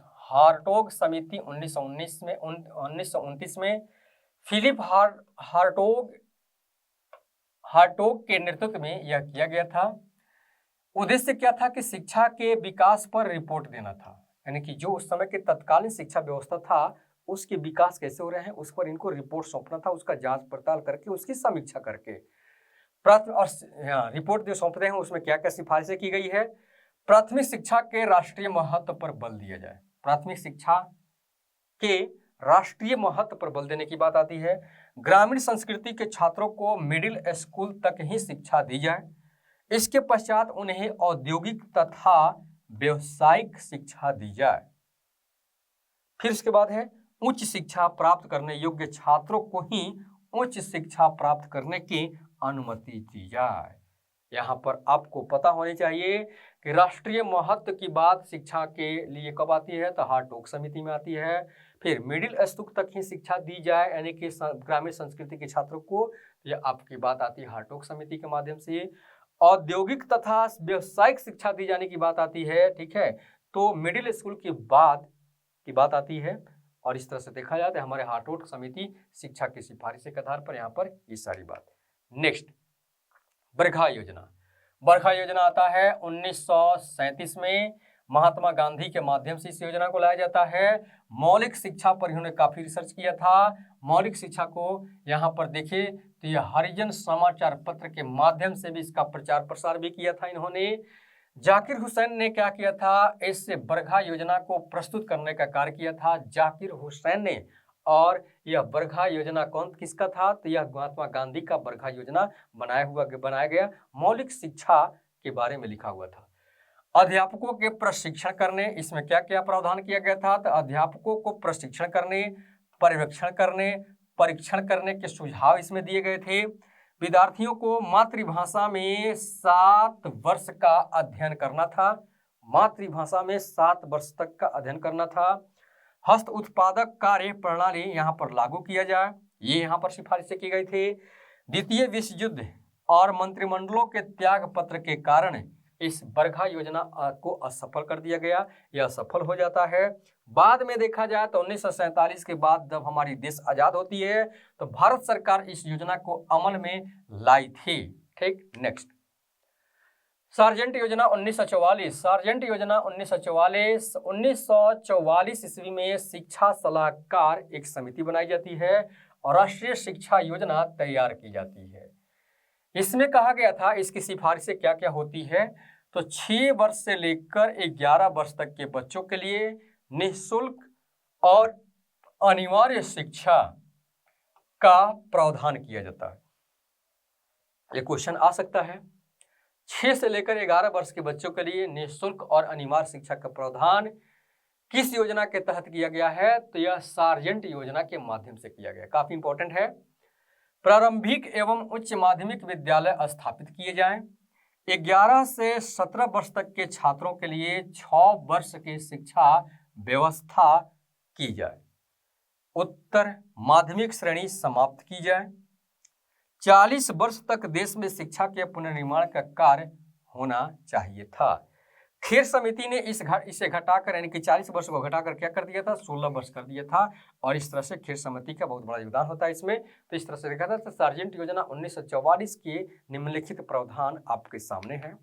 नेक्स्ट, राधाकृष्ण आयोग। राधाकृष्ण आयोग 1948 से 49 ईस्वी के बीच में 1948 में डॉक्टर राधाकृष्ण की अध्यक्षता में इस आयोग का गठन किया गया था। विश्वविद्यालय से पहले 12 वर्ष का अध्ययन अनिवार्य हो। इनकी सिफारिशें क्या क्या है? विश्वविद्यालय से पहले 12 वर्ष का अध्ययन अनिवार्य हो। हमारी देश इस समय आज़ाद हो चुकी है और भारत सरकार को यह अपनी सिफारिशें सुना रहे हैं। विश्वविद्यालय में कम से कम 11 से 11 सप्ताहों के 3 सत्रों में 80 दिन का पाठ्यक्रम होनी चाहिए। उच्च शिक्षा के 3 मुख्य उद्देश्य निर्धारित किए जाए। अगर किसी भी स्टूडेंट को, विद्यार्थी को उच्च शिक्षा दिया जा रहा है तो अब उसके अंदर क्या क्या यहाँ पर उद्देश्य उसकी होनी चाहिए। तो सामान्य शिक्षा दिया जाए, संस्कारी शिक्षा दिया जाए, फिर व्यावसायिक शिक्षा भी दिया जाए। ठीक है, इस तरह की शिक्षा उच्च शिक्षा में देने की बात यह डॉक्टर राधाकृष्ण जी करते हैं। फिर है विश्वविद्यालय की स्नातक उपाधि प्रशासनिक सेवाओं के लिए ही होनी चाहिए। शिक्षा को समवर्ती सूची में शामिल करने की बात यह राधाकृष्ण आयोग के माध्यम से डॉक्टर राधाकृष्ण जी ने कहा था। विश्वविद्यालय अनुदान आयोग की स्थापना की जाए। इन्होंने इस बात की सिफारिश किया था कि विश्वविद्यालय अनुदान आयोग की स्थापना किया जाए। नेक्स्ट, विश्वविद्यालय अनुदान आयोग 1953। यहाँ पर क्या क्या इसके प्रावधान है, ये आपका सिलेबस जो है, ठीक है, यहाँ से भी क्वेश्चन कभी कभी आ जाता है। यह एक क्या है, स्वायत्त संस्था है। विश्वविद्यालय अनुदान आयोग यह क्या है, यह अपने आप में एक स्वायत्तपूर्ण संस्थान के रूप में इसको गठित किया गया है। सरकार द्वारा मान्यता प्राप्त विश्वविद्यालयों एवं महाविद्यालयों को यह क्या करता है, अनुदान प्रदान करने का इसका मुख्य कार्य होता है। किसे? विश्वविद्यालय अनुदान आयोग। यह विश्वविद्यालयों को मान्यता प्रदान करता है। विश्वविद्यालय अनुदान आयोग के माध्यम से ही यह मान्यता प्राप्त होती है विश्वविद्यालयों को। इसका मुख्यालय कहाँ पर है? नई दिल्ली में है। वर्तमान में यह विश्वविद्यालयों में क्या कर रहा है, शिक्षा का कार्य भी कर रहा है, शोध का कार्य कर रहा है, सुविधा हर तरह की मुहैया करा रहा है और शिक्षा से संबद्ध अन्य विकास योजनाओं का भी पर्यवेक्षण एवं संपादन करता है। वर्तमान में इसका इतने सारे कार्य भी किए जा रहे हैं।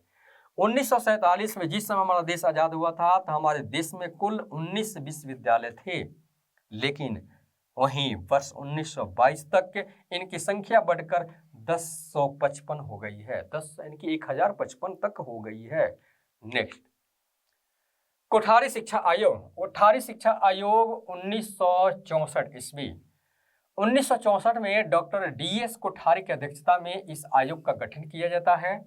शिक्षा के सभी पक्षों एवं प्रक्रमों की समीक्षा करने के लिए तत्कालीन शिक्षा व्यवस्था जिस तरह की थी उन सबका क्या करना है, सभी पक्षों एवं प्रक्रमों की समीक्षा करने के लिए इसका मुख्य उद्देश्य होता है और इसको गठित किया गया है। इस आयोग को यूनेस्को सचिवालय ने श्री JF मैकडूगल की सेवाएं भी उपलब्ध करवाई थी। सामाजिक और इनकी क्या क्या सिफारिशें होती हैं, इनके जिस तरह की शिक्षा व्यवस्था की इन्होंने समीक्षा किया था तो उसके आधार पर क्या क्या इन्होंने सिफारिश किया। सामाजिक उत्तरदायित्व तथा नैतिक शिक्षा की भावना को उत्पन्न किया जाए। विद्यार्थियों में सामाजिक उत्तरदायित्व और नैतिक शिक्षा की भावना को क्या किया जाए, उत्पन्न किया जाए। समाज सेवा, कार्य अनुभव आदि को शिक्षा के सभी स्तरों पर लागू किया जाए। माध्यमिक शिक्षा को व्यावसायिक बनाया जाए। विश्वविद्यालयों में अंतर्राष्ट्रीय मानकों को स्थापित किया जाए। बहुत बड़ी बात है ये, विश्वविद्यालय में अंतर्राष्ट्रीय मानकों की स्थापना करने की बात यहाँ पर देखा जाए तो डॉक्टर DS कोठारी महोदय करते हैं। यह अपने आप में देखा जाए तो एक तरह की एक शिक्षा का जो एक स्टैंडर्ड है, ठीक है, उसको यहाँ पर देने की बात करते हैं। नेक्स्ट, राष्ट्रीय शिक्षा नीति 1967 कोठारी आयोग की सिफारिशों के आधार पर देखा जाए तो राष्ट्रीय शिक्षा नीति की घोषणा की जाती है। ठीक है, यानी कि कोठारी जी ने अपना सिफारिश किया था तो उसके आधार पर आगे चलकर 1968 में यही राष्ट्रीय शिक्षा नीति की एक आधार बनती है। नेक्स्ट, नई शिक्षा नीति 1986, शिक्षा का सामाजिक प्रसंग यहाँ पर आता है, ठीक है, इसको विकास करने की बात आती है। पाठ्यचर्या ऐसी हो, इसमें सिफारिश किया जा रहा है कि पाठ्यचर्या ऐसी हो तो विद्यार्थियों के मन में संविधान में दिए गए उत्तम सिद्धांत घर कर जाए। यानी कि हमारे भारतीय संविधान में जिस तरह की मौलिक अधिकार है, नागरिकता के बारे में है, मौलिक कर्तव्य है, ठीक है, डीपीएसपी है, ढेर सारी बातें हैं, ठीक है, पॉलिटिक्स के बारे में, पॉलिटी में, भारतीय संविधान में, उन सारे बातों को अगर कोई बच्चा पढ़ता है, उसको पढ़ाए जाते हैं, तो उनके मन में संविधान में दिए गए उत्तम विचार जो है उनके मन में यानी कि क्या हो, यानी कि उत्तम विचार ये घर कर जाए, मतलब कि उसके दिल दिमाग में बैठ जाए कि हमारे संविधान में क्या क्या एक अच्छी बातें कही गई है, ठीक है, उसी के सिद्धांतों के आधार पर वह भी आगे हमारे देश के लिए, देश के बारे में सोचे, देश के लिए करे, अर्थात वे राष्ट्रीय गौरव अनुभव करें, अपने देश के बारे में गौरव अनुभव करें। ये बात नई शिक्षा नीति के अनुसार इसको लाया जा रहा है। धर्मनिरपेक्षता तथा सामाजिक न्याय के सिद्धांतों के प्रति वह वचनबद्ध हो जाए, देश की एकता तथा अखंडता के प्रति अनुरक्त हो जाए, अंतर्राष्ट्रीय प्रतिपादन के नियमों में कट्टर विश्वासी बन जाए। इस तरह से देखा जाए तो यह हमारी नई शिक्षा नीति 1946 का यह मुख्य प्रावधान होता है। नेक्स्ट, माध्यमिक शिक्षा का व्यवसायीकरण भी हो जाए, ठीक है, शिक्षा का समाजीकरण भी होनी चाहिए, प्राथमिक शिक्षा का सार्वभौमिकरण भी होनी चाहिए। इस तरह से देखा जाए तो नई शिक्षा नीति 1986 का यह यहाँ पर देखा जाए तो यह मूल कंसेप्ट यहाँ पर आता है। उसके बाद है राम मूर्ति समिति 1990, और इसमें एक ही बात है कि नवोदय विद्यालय, इस समिति के माध्यम से नवोदय विद्यालय को आदर्श विद्यालय के रूप में विकसित करने की बात यहाँ पर आती है। इनके माध्यम से देखा जाए तो इन्होंने नवोदय विद्यालय को बहुत ज़्यादा प्राथमिकता देते हैं और कहते हैं कि इस विद्यालय को आदर्श विद्यालय के रूप में विकसित किया जाए।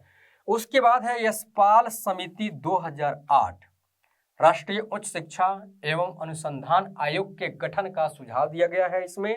फिर डिम्ब विश्वविद्यालय की मान्यता को समाप्त करने की अनुशंसा भी इसमें की गई है। डिम्ब विश्वविद्यालय की मान्यता को समाप्त करने की अनुशंसा की गई है, क्योंकि इनके जो पाठ्यक्रम है वह एक मतलब कि मानक स्तर को मतलब कि फॉलो नहीं करते हैं। इस तरह से देखा जाए तो इसको समाप्त करने की बात आती है और यशपाल समिति के माध्यम से इसको किया गया है। तो इस तरह से हमारा यह टॉपिक आज का समाप्त होता है। Thank you.